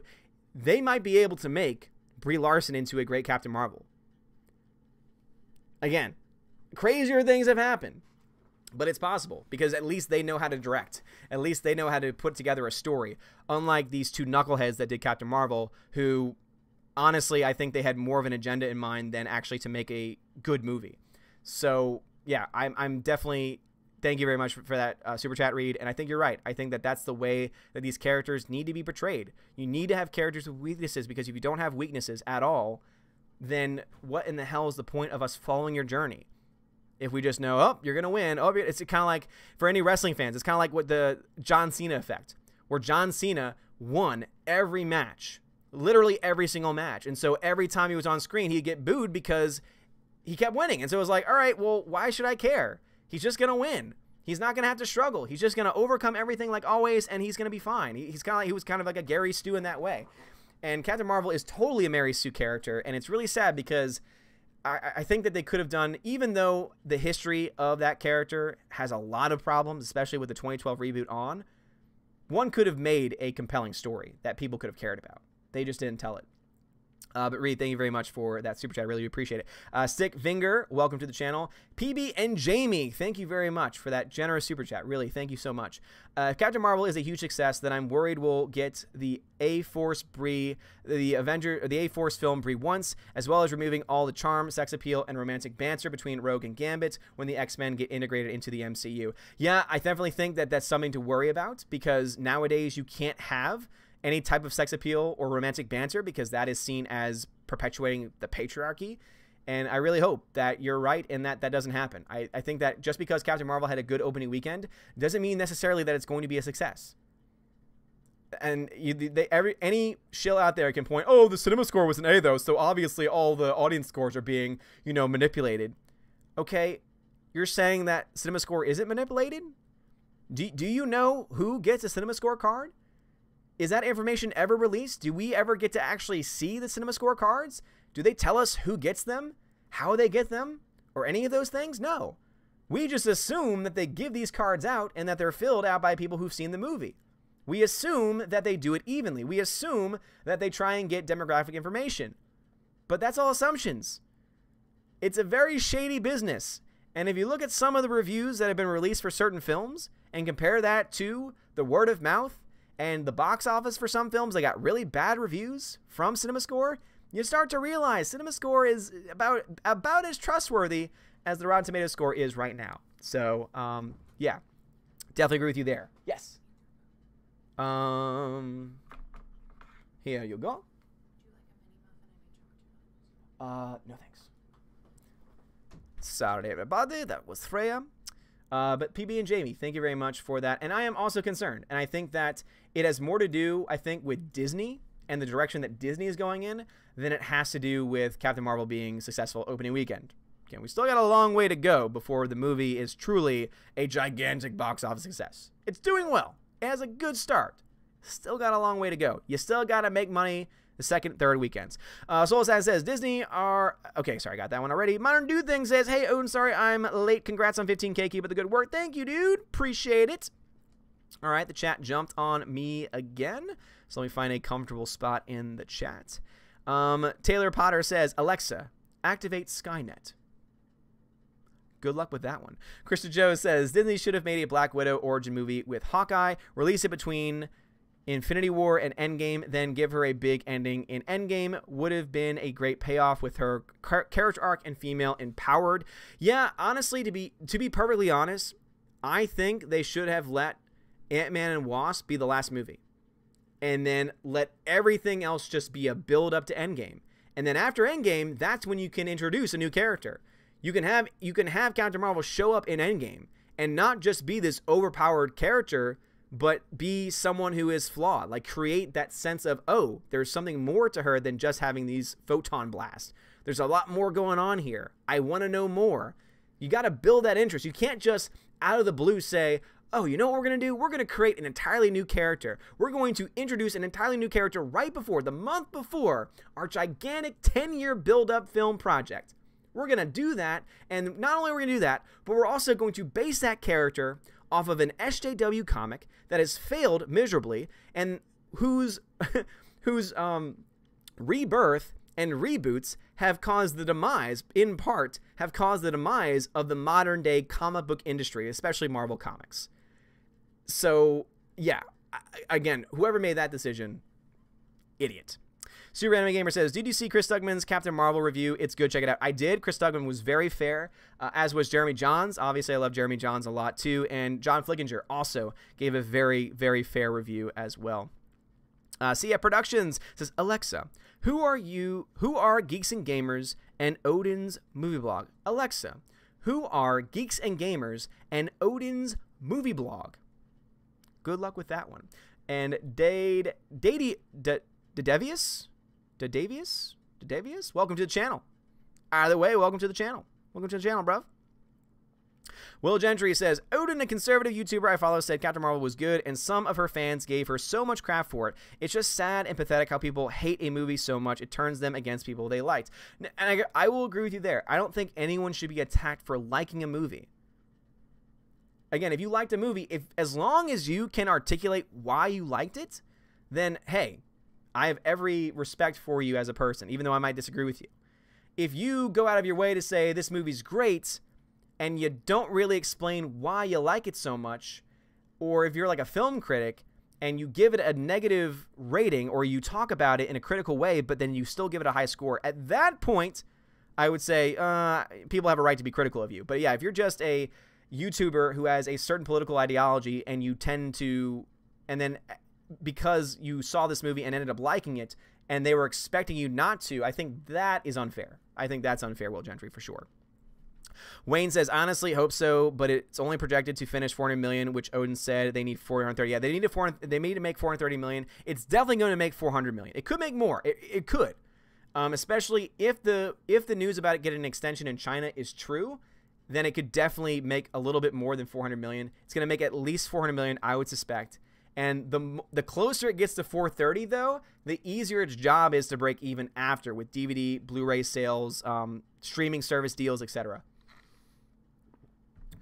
Alrighty. Tina says, sorry, Odin, I have no hope the Russos can do that. They have their orders from above. You can let them know once Endgame is out. Yeah, we'll definitely know for sure. Depending on how Captain Marvel is portrayed in their movie, we'll definitely be able to tell whether or not they have been compromised, whether or not the guys from the top have ordered them to do anything. But at this point, Disney, and we could say, well, Disney has shown itself to be idiotic before, but at this point, Disney would be stupid to risk their biggest movie ever, a potential 2.5, I would dare say potential $3 billion project. This could be the one that finally dethrones Avatar. That's how big this movie can be, especially if it's a 3-hour movie. And you know it's going to have every single marketing ploy, marketing push possible. And you know that Disney is going to rent out every single theater it possibly can on top of that. So they would be stupid, I think, to mess with the formula. If I was Disney, I would say, this is the direction that we're going to go. But this is your movie. As long as you portray Captain Marvel as a strong character, that is what's most important. And they can still do that, but they can also make her vulnerable. They can also create a sense of, oh, she's not completely OP, because they need to. If they don't, then why would anyone want to see Captain Marvel 2? Why would anyone want to see her continue to be OP and then be joined by another OP Miss Marvel? Like, I don't understand it. Let's see. Christopher Joe says, wait, does Odin have a new YouTube channel? Confused. Yes, I have a secondary channel. It's called Welcome to Asgard, which is at 922 subscribers. Guys, go over there. Welcome to Asgard. YouTube.com/Welcome to Asgard. Go check it out. It's where I do all my live streams get posted in full on that site. I do vlogs on that site. I'm going to try and do some more original content over there as well for non-movie related stuff too. So go check it out. Go give me some love. Let's get to 1K tonight on that channel if we can. We're celebrating 15K here. Let's see if we can get the Welcome to Asgard channel up to 1K, because that would be freaking awesome. Alrighty, let's see. Zenwater says, I've noticed that many badly written female heroes tend to struggle with purely external problems, while well-written heroes struggle with internal problems. Zen, I think you might be onto something. I think that you can have a good character with either or both, but you have to have some kind of struggle. There has to be some kind of struggle. And saying, oh, she didn't have her memory, she had memory loss, that's not... Again, that's not really a big struggle when every situation that you're put in, that memory loss does not affect you. You're still able to just overpower your way out of everything. That's how she becomes just this Mary Sue character. Slippy Steadily into Madness says, my fear is that Papa Disney will step in on the Russo brothers and make executive decisions that aren't smart, and that can happen. I'm not saying that won't happen, but I'm saying that it would be extremely unwise. It's already unwise for them to release a film a month out, and it's unwise for that film to be called Captain Marvel. But at the same time, too, this is, again, going to be potentially the biggest film ever, or at least in recent history. And I don't think that they would risk that movie and that project to push their agenda. That's just my speculation. I could easily be wrong on that. And when I see the movie, because that's a movie that I will see, I will probably go pay to see that movie. Unless something crazy happens, I'm going to go see that opening night for sure, because I love the Avengers. I love the MCU. It's sad to see it go in the direction that Captain Marvel seems to be taking it. But until then, until I see it, or until they seem to indicate that that's what's going to happen, because you know the next trailer that we get is going to have Captain Marvel in it. There's no reason for them not to at this point. That, I think, will tell us a little bit about what they're going to do with the character. So we still have to wait and see, I would say. Hashtag free Thanos now. Rob G. Oh, that's awesome. Gannison says, Doomcock made a review on Alita. I saw that. I haven't seen it yet, but man, am I excited for it. Man, am I excited for it. All right, the chat jumped on me again, so let me find a comfy spot. Dr. Dev says, okay, Google, turn off stream. I'm afraid I can't allow that. Let's see. Adam Shawhan says, Odin's movie blog. Oh. Turn off stream saver. My phone got activated by that. My phone got activated by that? How?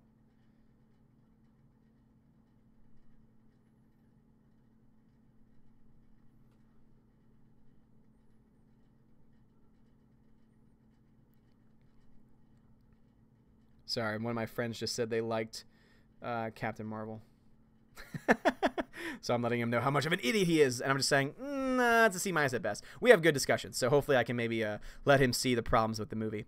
Let's see. Slicer Neon says, hypothetical spoilers, sorry. What if Gamora convinces Nebula to not kill Thanos of Endgame's climax as an act of forgiveness, then in post-credit Adam Warlock kills him? No, they're not going to do that. They're not going to do that. They're not going to kill Thanos. I don't think Thanos is going to die, to be perfectly honest. Thanos is too awesome of a villain, and is too powerful of a villain for them just to kill. I honestly think it's going to be he's defeated and then gives up, or potentially maybe his mind is simply changed. I don't know. I don't see him, or he's trapped in a dimension. I've said this from ever since I found out what a freaking flurkin is. Captain Marvel's pet cat is a flurkin that has a pocket dimension apparently in its mouth. I honestly, if Disney wanted to ruin Endgame, then the way that Thanos is defeated is that the flurkin opens its mouth, the freaking tendrils come out, and it traps Thanos in the pocket dimension. And that's how you put Thanos on ice for a little bit. Not saying that's going to happen, but would any of you honestly be surprised at that point if they let freaking Goose the cat be the one that defeats Thanos? Because I know I wouldn't. I know I would. Soul Assassin says, how long until SJW politics bites Hollywood in the rear end and they end this foolishness forever? Basically, once people stop going and supporting these movies. I mean, I thought the message would be sent with Ghostbusters 2016 and Ocean's 8, but apparently it hasn't. And basically, this was a great opportunity to show Hollywood, stop. But, hey, can't tell people what to do. Free will, free choice. Many people live in ignorance, have no idea that any of this is going on. Guarantee you that if I talk to my friend who just texted me saying it was good, that he will have no idea any of this happened or any idea that this was going on. And so that's the reason why people are still going to see it. Super says, I think my comment was skipped over off topic, but since you mentioned Tim Pool and Mines earlier, I have to ask, did you see him on the Joe Rogan decimating Jack Dorsey? I have not seen the whole thing, but I have it on my queue. I have that podcast saved, and I cannot wait. I cannot wait, because Jack Dorsey shows himself to be a complete hack, shows that Twitter is absolutely biased against conservative speech, and oh my God, it's so good. So I've not seen the whole thing yet or listened to the whole thing yet, but I cannot wait because I was already listening to him on the Joe Rogan podcast. When Tim Pool was on like the week before, and it was just him. And what he was talking about and the things he brought up, I think caused the meeting to happen. I cannot wait to dive into that. Bjorn says, what's the break-even point of Captain Marvel? $400 million. And it'll definitely make that, I would say, within 2 weeks. 2 weeks for sure. Because it's already at, what was it at? 170 million worldwide last time I checked. 188 million at this point in time. It's definitely going to make at least $250 million this weekend. I would suspect probably closer to $300 million this weekend. And then next weekend, if it does even half of that, or even 60% of that, it puts it around $400 million. So it's going to break even. It's going to make money. The question is, how much money is it going to make, and how long is it going to continue to make money? Does this movie have legs? Are we going to see a massive drop-off? If we see a massive drop-off, that's when the narrative is going to change. Because all this week is going to be about, oh my gosh, the trolls were defeated. Oh my gosh, we have no bias. We have no dog in this fight. Even though we're calling them trolls, which is a derogatory term, and therefore already assumes that we had a side in the first place. God, the media is just so bad. What happened to the days of them just reporting the actual news without putting their opinions into it? It's sad that now the modern news stations and news articles are just opining, are just filled with opinion, even if it's subtle. If they're referencing any emotions, or if they're insinuating guilt, or using certain language that insinuates guilt, that's opinion. That's opining, and it has no place in journalism. It's awful. Graham of Tarkin says, mark my words, Squirrel Girl and Miss Marvel. Good God, Squirrel Girl. Please, God, no. Tina says, I hate being so pessimistic about Endgame, but it's already off my calendar, and I saw those screenshots from the clips Bob Iger showed the shareholders. It's all her. Yeah, I haven't seen those yet, so I don't know if they're real. And as I said, I'm always very careful before I jump on any conspiracy train, and I'm not calling this a conspiracy, but before I jump on any of those trains, I need to actually see it for myself, and I need it to be confirmed by some higher level. I can't just have it be, oh, look, I found these. Here they are. You know, we need a little bit more context. If a shareholder comes out and says this is true, then at that point I'll say, all right, we know and can confirm these things are true. So basically, if you have access, because shareholders, you know, are not just upper level execs, last time I checked. If you can reach out to someone or know or have a way of contacting one of them, say, hey, is this real? Is this what's going on? Because that would be something I would love to know. Super says, if the Russos are able to survive the commands from the top, my respect for them is going to skyrocket. Edgar Wright's experiences with the Ant-Man show how MCU management can be. Oh, yeah, you know what? You're right. You're right. I totally forgot about that. The reason why I think the Russos are protected is because of the fact that they have proven themselves time and again that they know how to make good movies.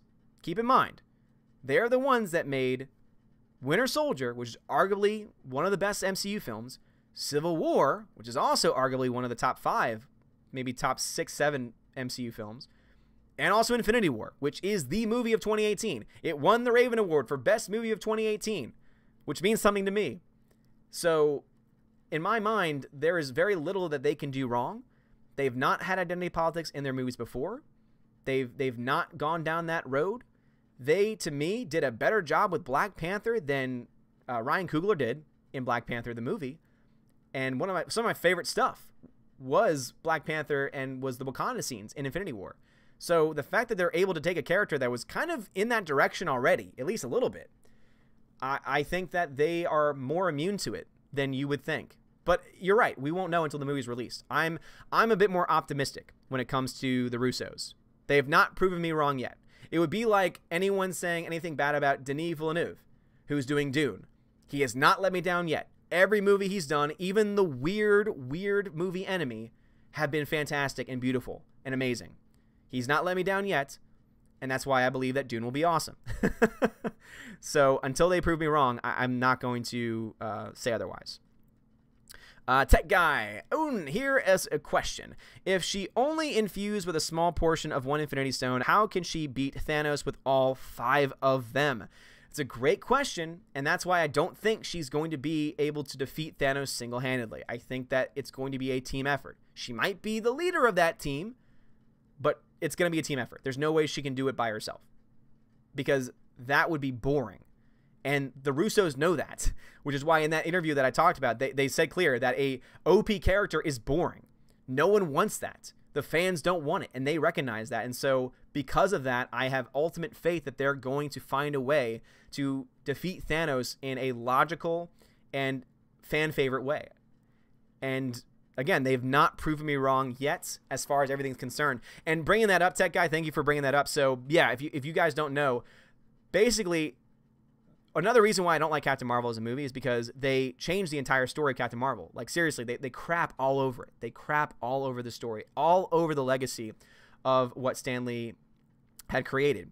And one of the things that they do is that instead of her being a mix of Kree and human, which is what she was supposed to be, that's apparently how she was supposed to have gotten her powers in the first place. What happens is that the explosion is the core reactor of something that Marvel, who again in this movie was played by Annette Bening for some damn reason, was building. And it was being built, or had been built with, using energy from the Tesseract. And so basically she becomes superpowered because the Tesseract made item, not even just the Tesseract, but just energy, an energy device using the Tesseract explodes, and somehow she doesn't die. See, this is the biggest question that I have. Wait a minute. So wait, the Tesseract, you mean the same object that back during Captain America, the First Avenger, they used to make weapons, because interacting with the energies from the Tesseract caused people to literally disappear, to the point where even Red Skull, who was a superhuman, evaporated, or as we found out later on, got, teleported up. So you're telling me that that same power, that same energy had no effect on on Carol Danvers, other than somehow giving her powers? And after the fact, you had Yangrog, who gave her a blood transfusion with his own blood, and that's how she had Kree blood and everything. Like, what? That's so convoluted, and that's so stupid, and it doesn't work from a logical perspective. When a superhero movie doesn't work from a logical perspective, you've done something wrong. Because it's a superhero movie, and we're supposed to be able to suspend our beliefs, because photon blasts are not real. So if you can't even do that right, good God. That's why when people defend the movie, I'm like, but come on, dude. Like, there's some glaring problems here. Oh, Lord. But Tech Guy, thank you for the comment. Omniscient Esquire, thank you very much for that generous super chat. Thank you, dude. Seriously. Says, can't stand Bree's SJW attitude. That said, decided I wasn't going to see Captain Marvel after I saw its initial trailer launched. Think I saw it in theaters for Creed 2. Completely uninspiring. Civil War, Thor, Deadpool inspire me. Civil War was fantastic. Thor, I think the first Thor was great. Dark World is definitely not as good as the first, but I like it personally. I am biased against Thor. I'm Odin, of course. I'm biased towards my son. So I'm obviously going to like that movie a little bit more. Thor Ragnarok was one of the best in the MCU. I love it. There's some that is a love-hate movie, because there's some people that hate that movie. I love it. God, I love what Taika Waititi did. He brought Thor back to life. Without Taika Waititi bringing Thor back in Ragnarok, we would not have had that badass moment in Wakanda. Like, that would not have happened. It would not have had the same impact had Taika Waititi not revived Thor in that way.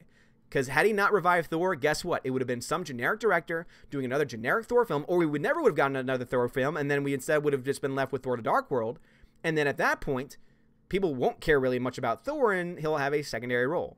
So I'm quite content and happy with what happened with that overall. So yes, Thor is great, and of course Deadpool. Yeah, come on. Fantastic. Really hope Disney doesn't screw that up. They said they won't, but you know Disney. They can screw up just about anything if you let them put their minds to it. Tina says, gotcha, Odin. I wish I did know a Disney shareholder. Me too. I do think, though, I might have to reach out to the Motley Fool. If you don't know, it's a very interesting website.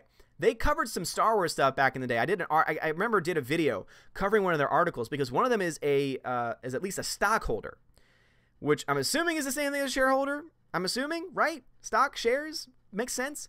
So I'm wondering if they were privy to that information in the meeting. I might have to reach out to them, because they seem like pretty down-to-earth people over at the Motley Fool. If anyone else knows them and can reach out to them, please see what you can do. And Valkyrie, please remind me, because I would love to get that confirmed if that is indeed the direction they're trying to take it. It's a Trap Production says, my lord, I believe Clownfish TV are Disney shareholders. Maybe we could ask them. Really? Okay, there you go.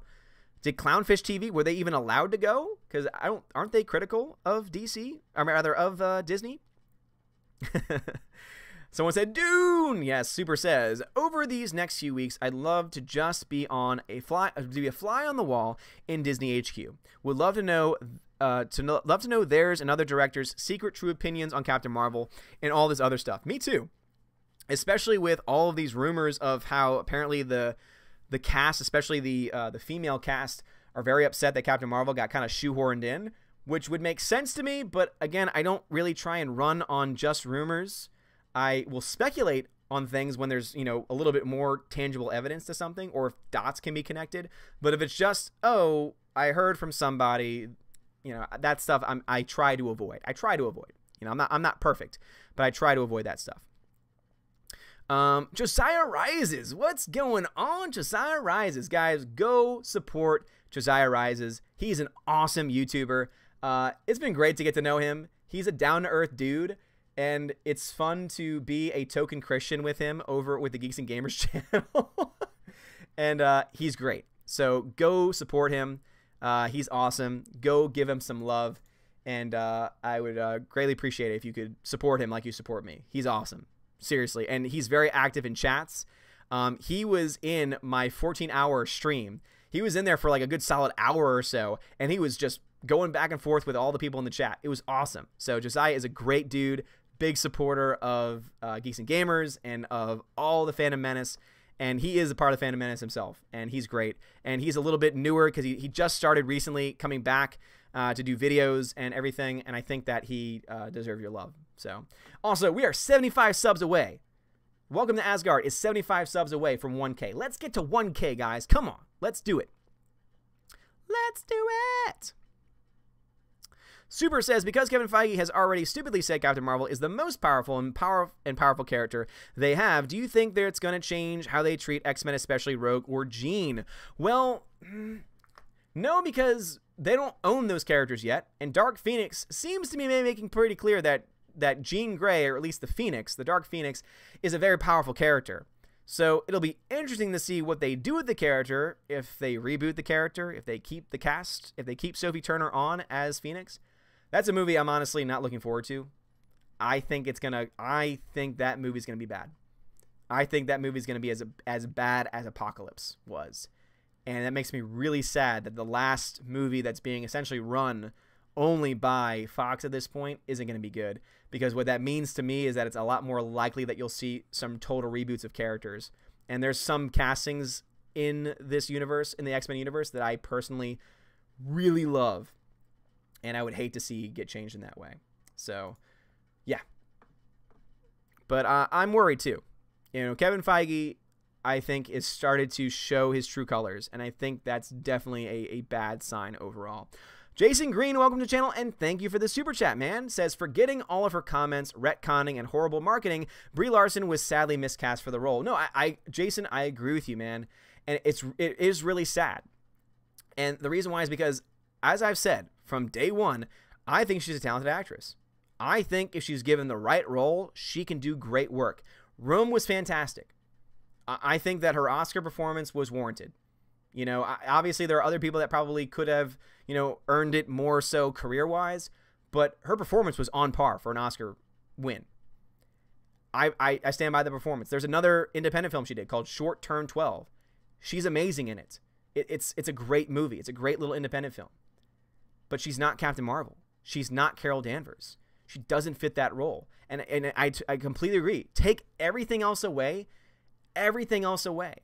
And I was actually able to do that because in the very beginning of Captain Marvel, she was okay. Like, I was like, all right, so maybe, you know, maybe she'll show some depth to the character. And that's why in my review, I blame the directors. I actually put the blame more on the directors and the writers than I do on Brie Larson, to be perfectly honest. Because she's capable of producing emotion. She was just told not to. And that's the problem. She was written that way, and she was obviously directed that way.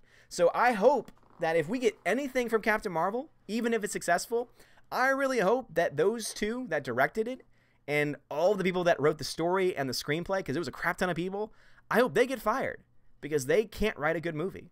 It was so poorly put together, and a big part of that was the fact that they could not write her character. But I do agree to an extent that I think that she also, even if you take the writing and direction aside, is not the best person that they could have chosen for the role. I think that they are definitely people that could be more charismatic naturally, who don't need the direction, who don't need to be pushed, and who also would have been a little bit more graceful in their performance. And that's sad to me that it's now been wasted in this way. And that's, again, taking all the politics out of it, all of her comics out of it as well. I definitely agree that she was miscast. And it's sad. It really is sad. Because, again, I will come to her defense when it comes to her acting ability because I know that she can act. She can't sing, but I know that she can act. The Observer, welcome to the channel as well. All right, back to the chat. Mick Lally says, did you see Disney Weekend at Bernie's Stan Lee's Twitter to flog Captain Marvel? Yeah, Mick, that pissed me off. So for those that don't understand, you know, obviously Stan Lee is no longer with us. He passed away over the past year. And what pisses me off is that his Twitter account, for some reason, is still active. I don't know why they would do that. I don't know why you would have someone who's passed on. I don't know why you would have their Twitter account be active and be posting stuff. And the fact that what they did was they went in posting as Stan Lee, a dead man, and the post was promoting a frickin' movie. That disgusts me. Even if it wasn't Captain Marvel, if this was Endgame, if this had been Captain America Civil War, if this had been any other film and he had passed away, it would be disgusting no matter what. So the fact that they're trying to use a dead man's name to push an agenda is sick and disgusting. And yeah, it pissed me off, Mick, when I heard about that. And the reason why I didn't do a video on it is because I didn't want to give it any attention, to be honest. Because the man's dead. The legacy that he established has already been tarnished by what they've done with Captain Marvel, with that character that he created. Not the iteration that they showed us, but even just by the fact that they gender swapped Marvel for no reason at all. Again, for no reason at all. The fact that they did that, it just adds insult to injury, and I think it's ridiculous. And I didn't want to make a video on it because I didn't want to give attention to it, and I didn't want to monetize it. To be honest, I didn't want to monetize it. And kudos to Jeremy. Jeremy put videos out on that, and he did not monetize them because he did not want to profit off of that man's death. And I think that is freaking admirable. And I applaud Jeremy for doing that because he shows it's not about the money. And the fact that Disney and whoever made that decision can't see through that, it's disgusting. Dark Detective says, Captain Marvel versus Man of Steel. Man of Steel. Easily Man of Steel. I mean, as many issues as I have with Man of Steel, and I have a lot of issues with Man of Steel, I would watch Man of Steel again. I would not watch Captain Marvel again. Or at least not willingly. Stickfinger says, Odin is right, you know. Very good point he's making. Thank you very much. Appreciate that. Dark Detective says, OP characters can work. One Punch Man is an example. Yeah, I've never read One Punch Man, so I can't say that for sure, but it would make sense if he's well written. But OP characters are normally problematic because you don't want a character to be too OP. Peabody says, Odin, you want logic? You can't fly a jet in space.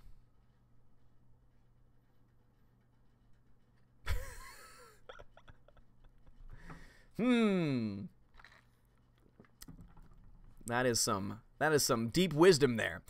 Joseph Aldred, welcome to the channel. Jason Sanderson, Gen X Strikes Back and SC Reviews have been making a lot of videos similar to Odin's. Check them out. SC Reviews, I don't know about Gen X Strikes Back, but SC Reviews is a good dude. He had made a mistake in a video, and I didn't call him out on it, but I tried to correct it, and he said, hey, I'm gonna look at it, and when he realized that it wasn't true, when it was wrong, he made a retraction video, and kudos to him. When someone can admit that they're wrong and do a retraction that way, instantly they have my respect. So SC Reviews is a good dude. Works his ass off. For sure. Let's see what we got here. Dark Detective says, what upcoming DC movie has the biggest chance of getting bad reviews? No question in my mind, Birds of Prey. You would think, shouldn't that one be protected because of the whammon? Yes, but remember, it's also a DC movie, and it's being written by the same person that wrote Bumblebee. And if I can say anything about Bumblebee that hopefully you can agree with, because we're probably going to have different opinions on the movie. I didn't like it. The weakest part of it was the writing. So. Soulsaz says, at first, I wanted Hugh Jackman to return as Wolverine, but due to recent events with Marvel, I hope he never comes back. I hear you there. I hear you there for sure. Modern Dude Thing says, Kevin Feige said Captain Marvel will be the first Marvel movie he'll let her see. Kevin Feige said that Captain Marvel will be the first movie he'll let her see. You mean, I'm assuming it's the daughter? Is that what you mean by that? Rob G says, Captain Marvel's arch nemesis will be Odin. Yes. Yes, indeed. Super says, Bryan Singer may be accused of being a scummy man, baby, but he made X-Men awesome. They should have not given Dark Phoenix to a first-time director, regardless of producing experience. Yeah, I definitely agree with you there. I think that they should have learned their lesson from Apocalypse, that you need to have some people that know what they're doing to make a good movie. And unfortunately, they didn't learn the lesson, and they paid the price for it. And yeah, you can separate, though. You can separate the art from the artist. And again, at this point, Bryan Singer's just been accused, and I don't really know much else about it other than that. It could very well be credible, and I'm not saying it's not, but that's all I know about it at this point. Alexander says, I told you Bob Iger was a soy boy. Now he has mocked the fans and deleted his messages in true SJW soy boy fashion. What messages did he delete? Let's see. Nesson Nason says, I think it's damning that none of the previous cast of the MCU, except for Sam Jackson, has come out to defend her given the rumors of their discontent. That's a fair point. I guess, yeah, because has Scarlett Johansson come out to defend the movie or promote the movie? Does she have a Twitter? Does she tweet? Let me check. Scarlett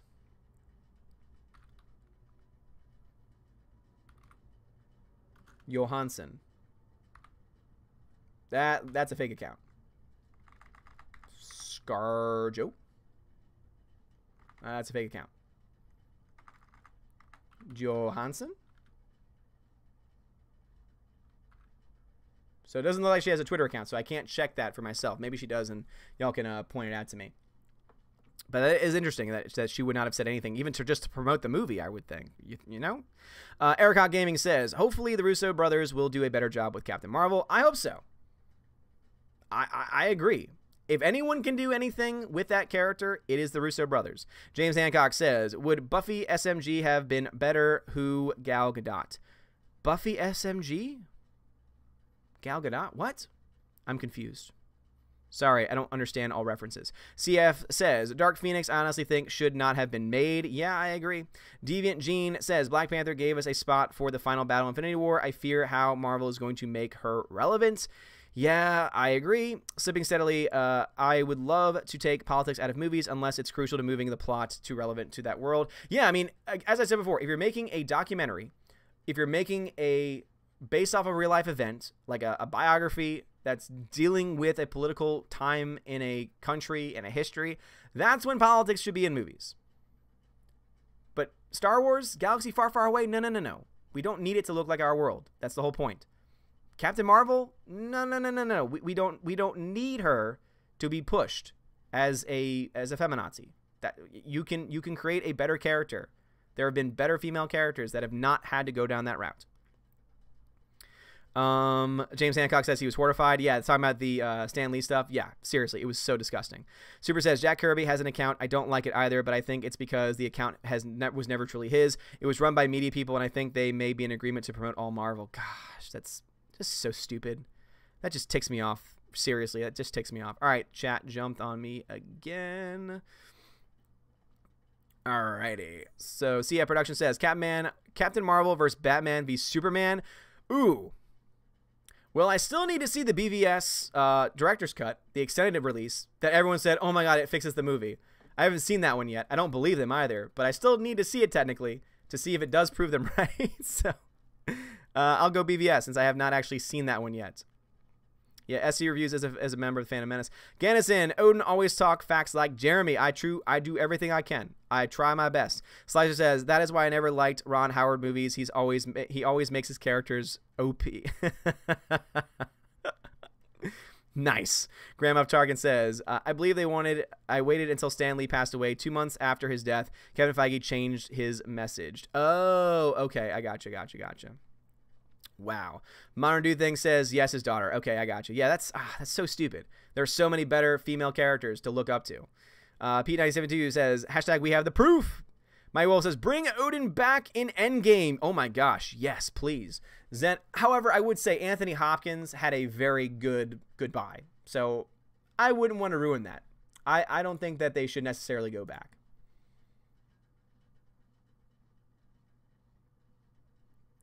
Oh boy.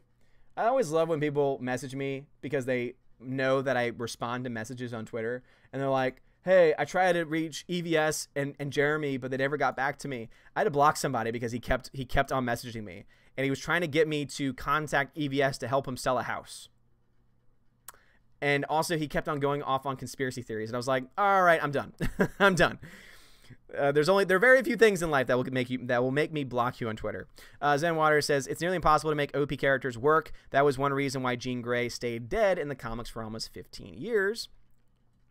Big Daddy Soybeam says, did Odin miss our mention of movie watching Saturdays? So guys, I know we have not had a movie watch Saturday in a couple of weeks, and I'm kind of thinking to keep on with the break from the movies for just a little bit, because I like having these full streams better. I think that as much as I love the movie night streams, to be honest, they never really picked up. So I'm not doing away with them altogether. I'm not going to do away with them altogether. But for now, we're going to take a hiatus from the movies. Aiden Vickery says, why would ScarJo want to help SJWs after they hounded her out of that trans character film? Ooh, that's a good point. That's a good point. You have points there. Super says, personally, I think Sam Jackson defends the movie because he doesn't care. He's 70 years old. He's a beloved legend, and he knows it. There are no consequences for him no matter what. But also, too, it's his movie. You know, there's rarely ever a situation where you don't defend your movie. There's rarely a situation where you will attack someone that you worked with. Because also, keep this in mind. She very well could be a good person to work with. I don't know. We don't know. Sam Jackson knows.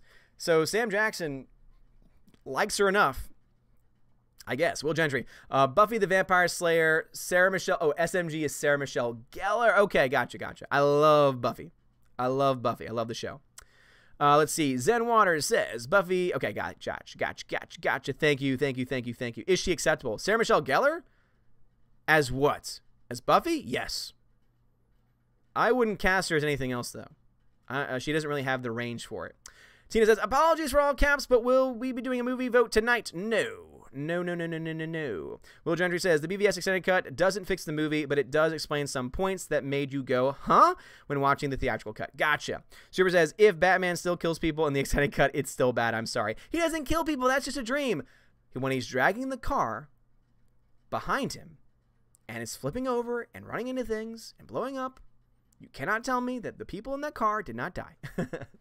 PB and Jamie, thank you for the $20 donation. Thank you so much for going through Streamlabs. It really does mean a lot. He says, I won't be seeing Captain Marvel, but I admit she looks cool in the TV spots, punching through jets in her binary form. About Thor, who do you want to replace him post-Endgame? Personally, I'm hoping it's a Beta Ray Bill, but who do you want on the big screen? My concern is because the comics, the same comics that they based Captain Marvel off of, at one point had a female Thor, that they'll go in the same direction. That's what scares me. So I would not be surprised if they go in that direction. However, I don't think he's leaving. I do not think Thor is being replaced. What else is Chris Hemsworth going to do? He's still young enough. He's making bank. He has no reason to leave. Chris Evans has shown that he has other interests. Like, he wants to be a director and he wants to do other things. You know, so he might be the one to go. I think that there's a better chance of Chris Evans leaving. And guess what? If he leaves, boom, you have Bucky. Or at least it should be Bucky. That would be the most logical conclusion for the next Captain America. That's what it should be. Whether they do that or not, or whether they try and go identity politics, who knows? But I think Thor's going to be around. And the only other person I can think of that would be leaving would be Robert Downey Jr. But also, too, that man is making bank. Easily. He's making millions upon millions of dollars from these movies. So it would make sense from a story perspective if he dies or goes away. But the only person that I know of as a fact that wants to leave the universe is Chris Evans, because he wants to do directing and stuff. So that's the only person that I can really see being confirmed as someone who's going to die. That's just my own take on it. Modern Dude Thing says, The Amazing Spider-Man 2 is miles better than The Dark Knight because it understands what makes Spider-Man, the entire Dark Knight trilogy, miss with Batman. No, Modern Dude Thing, no. I know you're trolling me. You better be trolling me. Amazing Spider-Man 2 is a terrible garbage tier film. The Dark Knight is a almost damn near flawless film. Masterpiece. Get out of here with that nonsense. Tina says, I have a bridge I need to sell. And Mick Lally says, hey, Odin, I have a house. Damn you. I'm not going to help you sell your house. It's not going to happen. That's so great. Rhaegar Targaryen says, do you think the future Marvel streaming shows will get woke too? I know Jessica Jones was very woke in Luke Cage, although it didn't ruin the show completely. Also Punisher. Yeah, I mean, Punisher probably to a smaller extent. At least season 1 didn't have it as much. Season 2 a little bit more. But season 2 was okay. There were just a lot of problems towards the end of season 2 that just were, didn't end the show as well as it should. Jessica Jones sucks. Season 1 was okay at best, and season 2 was a total train wreck nightmare. So I really hope that they don't continue Jessica Jones, but of course they probably will. But I think that the Marvel streaming shows that they have planned, for example, there's a Loki show and there's a Vision and Scarlet Witch show last time I checked. And I think that because it's their network, they can experiment with whatever the hell they want. And so I think that there's probably a higher chance of SJWism going into those shows than anywhere else. So yeah, I would be worried. Alexander, I do not wish death upon anyone. Paco says, just arrived. What's Odin's opinion about the box office opening weekend? It's doing very well. I mean, there's no bones about it. It's doing well. However, we still need to see what the actual estimates for this weekend are going to be. We still need to see what it did China for Saturday and Sunday. It's not going to be probably as high as it did on Friday because there was apparently a half day on Friday for workers, and so that's why a lot of people showed up to it. And then we have to see the week 1 and week 2 drop-off. So we really won't know how much the movie is likely going to make until next weekend. That's my opinion. But it's doing very well. Has a very strong start. Slipping Steadily says, what do you think the best Anthony Hopkins role of all time was? I would have to go with Hannibal Lecter. Yes, I would agree. Mr. Trill, I have a used spaceship I would like to sell. Can you help me? I can't help you. Don't mind me, says, hey, Odin. Wondering if you could contact EVS or Jeremy for me to ask my boss for a raise for me.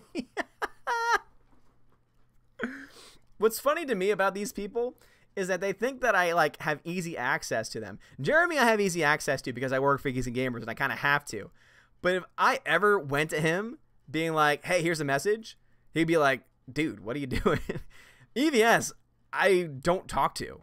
He jumped in my stream last night randomly, and that's like the last time I've had contact with him directly. And I mean that as in directly since the last High Council that I was on. So I love EVS, but I'm by no means a peer of EVS. He's miles above whatever I could ever hope to be at this point. So definitely not. But I appreciate y'all's jokes. Benny Fab, welcome to the channel. Also, guys, welcome to Asgard at 928 subs. 928 subs. Let's see if we can reach the peak.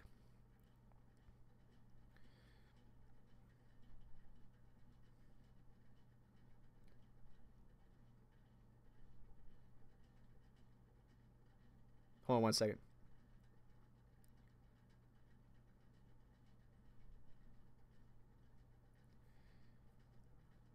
All right. Sorry, I just had to take care of that real quick. But anyway, let's see if we can get that up closer to 1K. Welcome to Asgard is at 928 subs. Let's see if we can get that going up. We still got what? We still got 236 people in here. Let's see if we can get at least, what was that? 72? 72 subs away. Think about it. Think about it. 69 subs. Oh boy. Sorry, no, 71 subs. I did the math wrong. Super says, that's because the dude who was messaging you was trying to sell a perfectly symmetrical house, and everyone knows perfect symmetry is the only achieved by the aliens in Egypt. Modern dude thing. Make the movie nights once a month. That's a good idea. That's definitely a good idea. I'll talk to my Valkyries because my Valkyries do a lot of work behind the scenes to prepare for those movie nights. So I will definitely let them be in on that decision. Let's see. Taylor Potter says, in Ragnarok, what if that part where Odin dissipates that is us seeing him becoming one with the earth? It could be. But I think he's gone. I think he's done. He's an old enough actor. I think he's done with the role. As awesome as he was. Mick Lally says, I've got 5,000 Holdo figures I need to ship. Can you contact EVS? No, but you can send me one because I have a Rose Tico action figure that could definitely use a hilariously bad Holdo figure. Alex Martinez, Soy Boy Voice. Is Captain Marvel the strongest, most powerful, respectable woman ever? Who's more powerful, Rey or Captain Marvel? Joy intensifies. At this point, Captain Marvel. At this point, they're going to push Captain Marvel more. Would James Hancock. Would Brie Larson be acceptable as a Darksider who gets seriously served? I don't know. I'm not sure. Alexander, I do not hate the Avengers universe. I love the MCU. Super says, comment got skipped again. Aside from ScarJo, Trans, Backlash, I'm guessing Avengers aren't talking because they're mad. I mean, Brie Larson and CM aren't truly established, and she got 10 times the salary. It's a very good point, and money does indeed talk in Hollywood. That is a very, very good point. That is a very, very good point. Slipping steadily. Hold on. I have a car, $1,000. Grand Muff Tarkin says, oh no, I'm not going to buy your car. Slipping says, thoughts on Doom Patrol. I've seen the pilot. I have some thoughts. I'm intrigued to see where it goes. But the first episode has also a lot of problems. At least with like the very, very unnecessary nudity. I don't like unnecessary nudity. I don't think it serves a purpose. So, yeah. But I'm willing to watch episode 2. Bjorn says, I have a clock tower in London I could sell you. Really? Oh, really? Super says, the only thing that keeps the streaming shows kind of safe is the only thing Disney loves more than social justice is money. Yep, and also those shows are protected. They're behind a paywall, which means people are going to be paying for a plethora of content that they're probably going to offer for cheap prices. And so, therefore, they'll be able to do whatever the hell they want. And that's, I think, the biggest fear that I have. No, Alexander, not calling for the death of things. Let's see. Zen Waters says, I agree about Sarah Michelle Gellar's range. Great in Buffy, but okay in most other things. Yes, exactly. Suicide Grunt says, I am reading an article about the new Godzilla movie possibly being the most feminist movie in the series. What? How? If it's just because they have female characters, that's not enough. Having female characters is not enough. We have to be very, very careful. Blue Falcons sucks. Blue Falcons suck. Watch out, Craig. Odin's list is coming. What? Grand Moff Tarkin says, movie, almighty Odin, can you ask my wife to make me a bacon hot pot tomorrow? Make him a bacon hot pot tomorrow. He deserves it. He's a hard-working man. Dan Maloney says, congrats on 15K. Just saw Captain Marvel, and I need to report an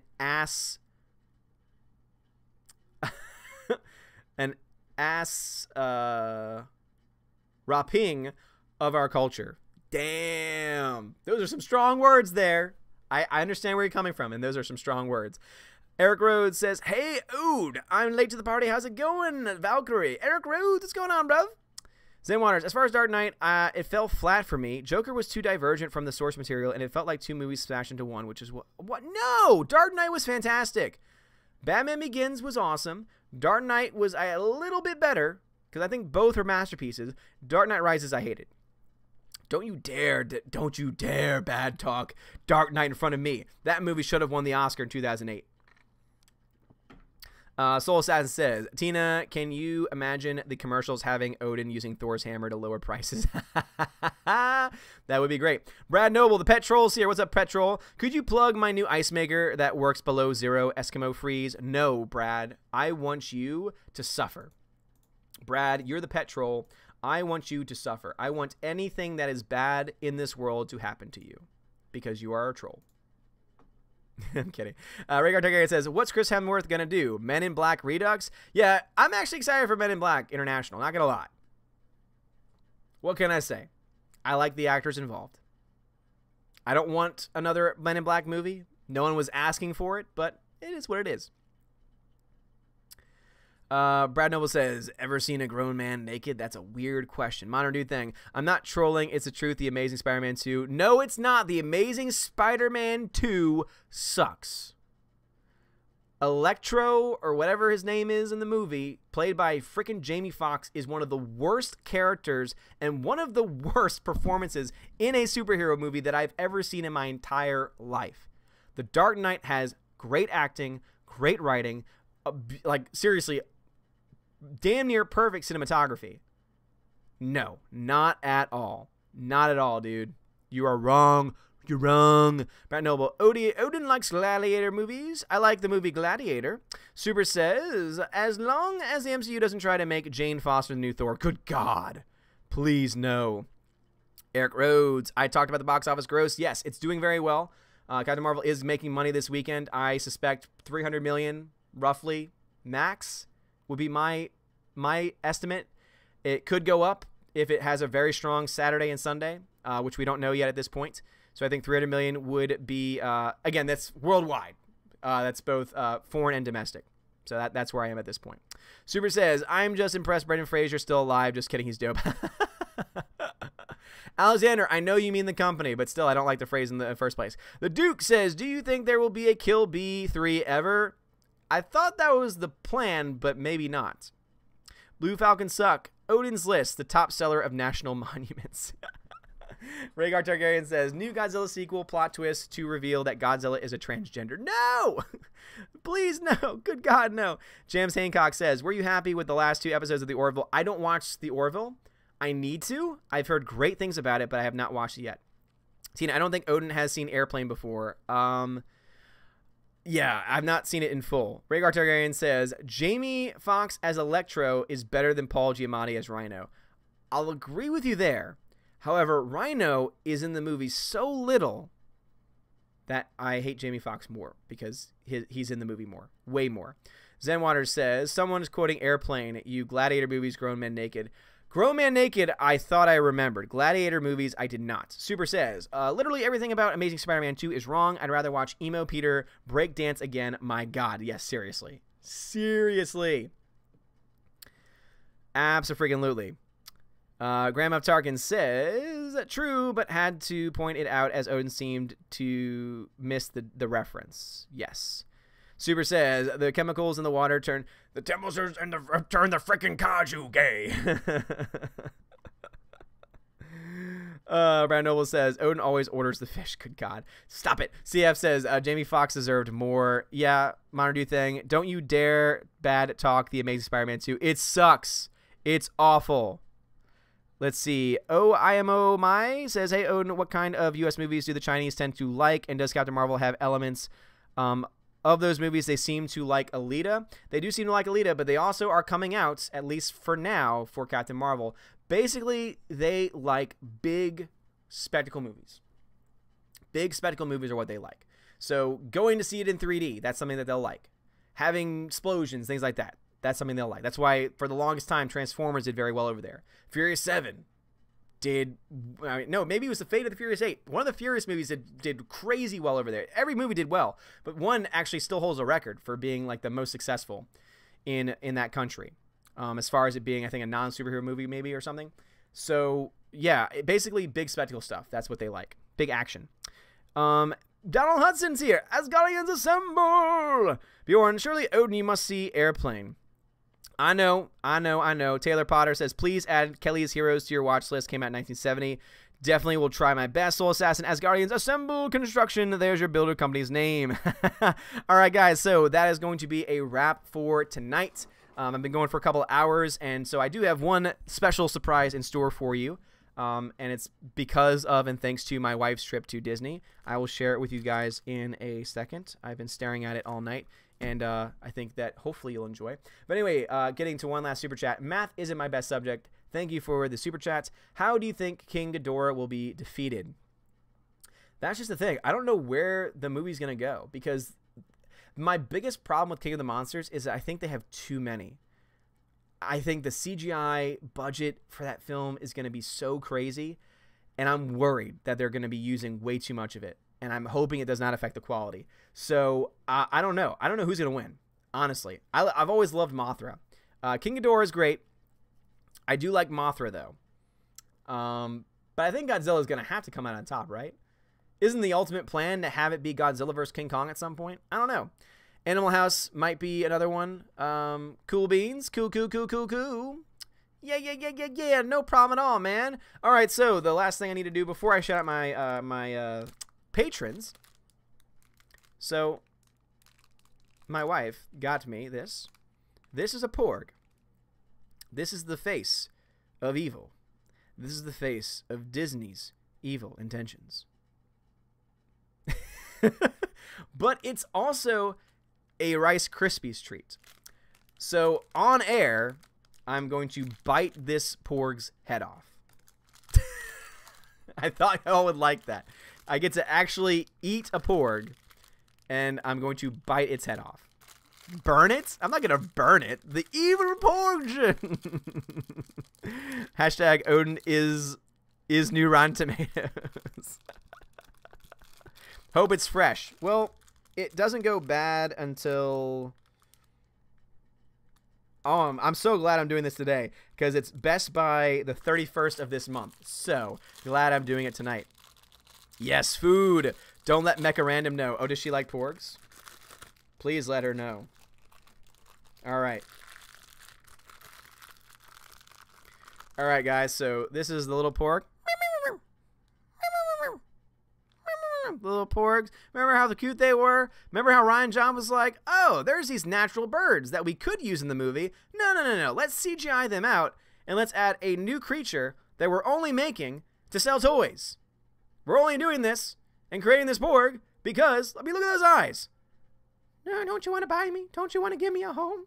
Don't you want to give me a home? Don't you want to give me a home?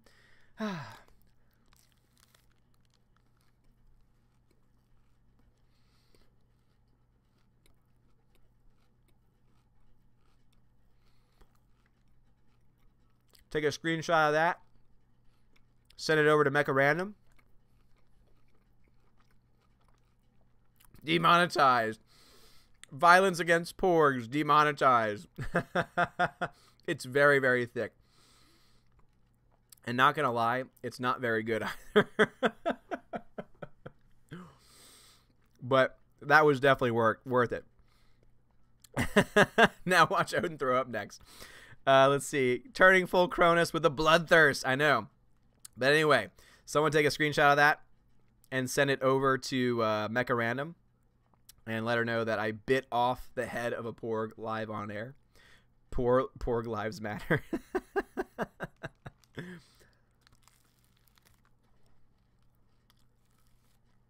There we go. It's been decapitated. Dion says, Odin a tribble for the Star Trek fans.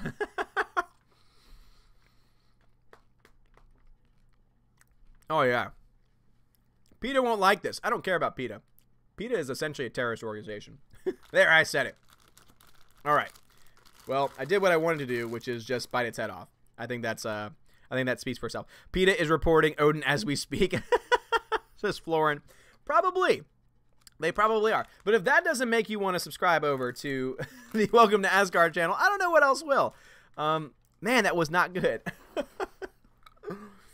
Oh, man. I don't know if it's the crisp or if it's the, I guess that's fondant on top. Maybe it's the fondant. I don't know. Maybe it went bad because it's gone through a lot of temperature change sitting in this room. I don't know. So does that mean you have the powers of the porg now? Well, what is the powers of the porg? I don't even know what the powers of the porg is in the first place. Well, for those who decided to stay, and watch me bite the head off of the porg, hope you enjoyed it. Hope you enjoyed it. And please, again, if you took a screenshot of that, please share it with Becca Random and anyone else that you know of that might love porgs. But anyway, before I end this stream for good, it wasn't salty. I know that if I ate it all, my stomach probably would not agree with it. So let me just shout out my patrons one more time. So a huge shout out to A Grey Jedi, Adam Shawhan, Albertus, Delete System 32, Edward Coleman, Enrique Evangelista, Frank the Tank and the Shawhan Wiener Dog Clan, Entertainment Hacker, Harold Francis, The Hunka Chunky, Funky Monkey, Inflamed Wood, Trap Productions, Jason Clark, Jeffrey Toon, Jonathan, Laura Story, Matthew Kadish, Mr. Peabody and his evil twin, Outpost Dyer, Perpetual Punster, Pro Josh Sarif, Proper Jeremy, Shenglong, Sir Lance Elato, Theodora, The DJD Show, Those Two Ball Guys, Tina B, and Wolfgang Lounge. Thank you very much for being patrons. You're all amazing and beautiful people. Super says, I hope it's the fondant, because if the person who made that can't even get crisps right, then my God. Yes, you're so right about that. Steph, thank you very much. Casparius, Ghostwalker, living vicariously through Odin. Glad to hear it, man. Hope you're enjoying life. Soul Assassin says, Ozzy Osbourne of Star Wars now. Yes, damn right. Peabody, you have a good night. PB&J, I appreciate the stream. Love chilling out here. Dude, I love chilling out here as well. So, again, guys, thank you so much for reaching and for bringing us to 15,000 subs here. And let's see, we ended up getting up to 933 subs, so we're getting there. We're almost to 1,000 subs over on the Welcome to Asgard channel. So thank you for supporting the stream. Thank you for being here with me. Some of you guys have been with me since before 1,000. Some have been with me, only a little bit after we hit 1,000. Some of you are brand new. Whoever you are, however long you've been watching, thank you for being here. Again, if you were not here, I would just be some nobody talking to a camera, talking into empty space, interacting with nobody. And thank you for being interactive. Thank you for reaching out, for your super chats, for your comments, and most importantly, for your time, because time is the most precious thing that we have, and the fact that you are willing to dedicate any sense of time at all to me means the world to me. So McLally, you have a good one. Blue Falcons have a good one. Tina, Taylor Potter, David DR, Darth David R, Grand Muff Tarkin, Casimil Jimmy, you have a good night as well. Mr. Trill, Steph, and Tina. The Valkyries, show some love to the Valkyries on the way out. The Valkyries do an amazing job. Tina and Steph, they are fantastic. Dion, you have a good night. Modern Dude Thing, you're still wrong. You're still wrong. The only movie I'll agree with is Dark Knight Rises, but you're still wrong about The Dark Knight and Batman Begins. They're both great. Florin, you have a good night. Brad Noble, you suck, but have a good night, Pet Troll. Let's see. Our Exrissus, good night. Jason, 685, Suicide Grunts of America, Rhaegar Targaryen, Darth Vicious, Math Isn't My Best Subject, Soul Assassin, Big Daddy Soy Boy, Lady Cinema B. Lots of people who've been silent tonight, but great to see you now. G Monkey, Licks, Yamaneko, you have a good night. CT, you have a good night as well. All right. Thank you all so much for watching. You all are amazing and beautiful people. Go support the Welcome to Asgard channel if you want. Again, go subscribe over there. Also, go ahead and check out the OMB Reviews website. It's ombReviews.home.blog. Go check it out. Give me some feedback. Leave some comments, rate some movies that are out. There are 3 movies that are available to rate right now if you've seen them. There's also a plethora of movies that are yet to be released this year, and those are available for you to put either your interest or not interest and to leave a comment as to why. So Bjorn, everyone else, Richard Fletcher, thank you guys for watching. Have a wonderful evening. Thank you all so much for being so supportive of me and of this channel, and you guys are freaking awesome. So thank you. Have a good night, and God bless.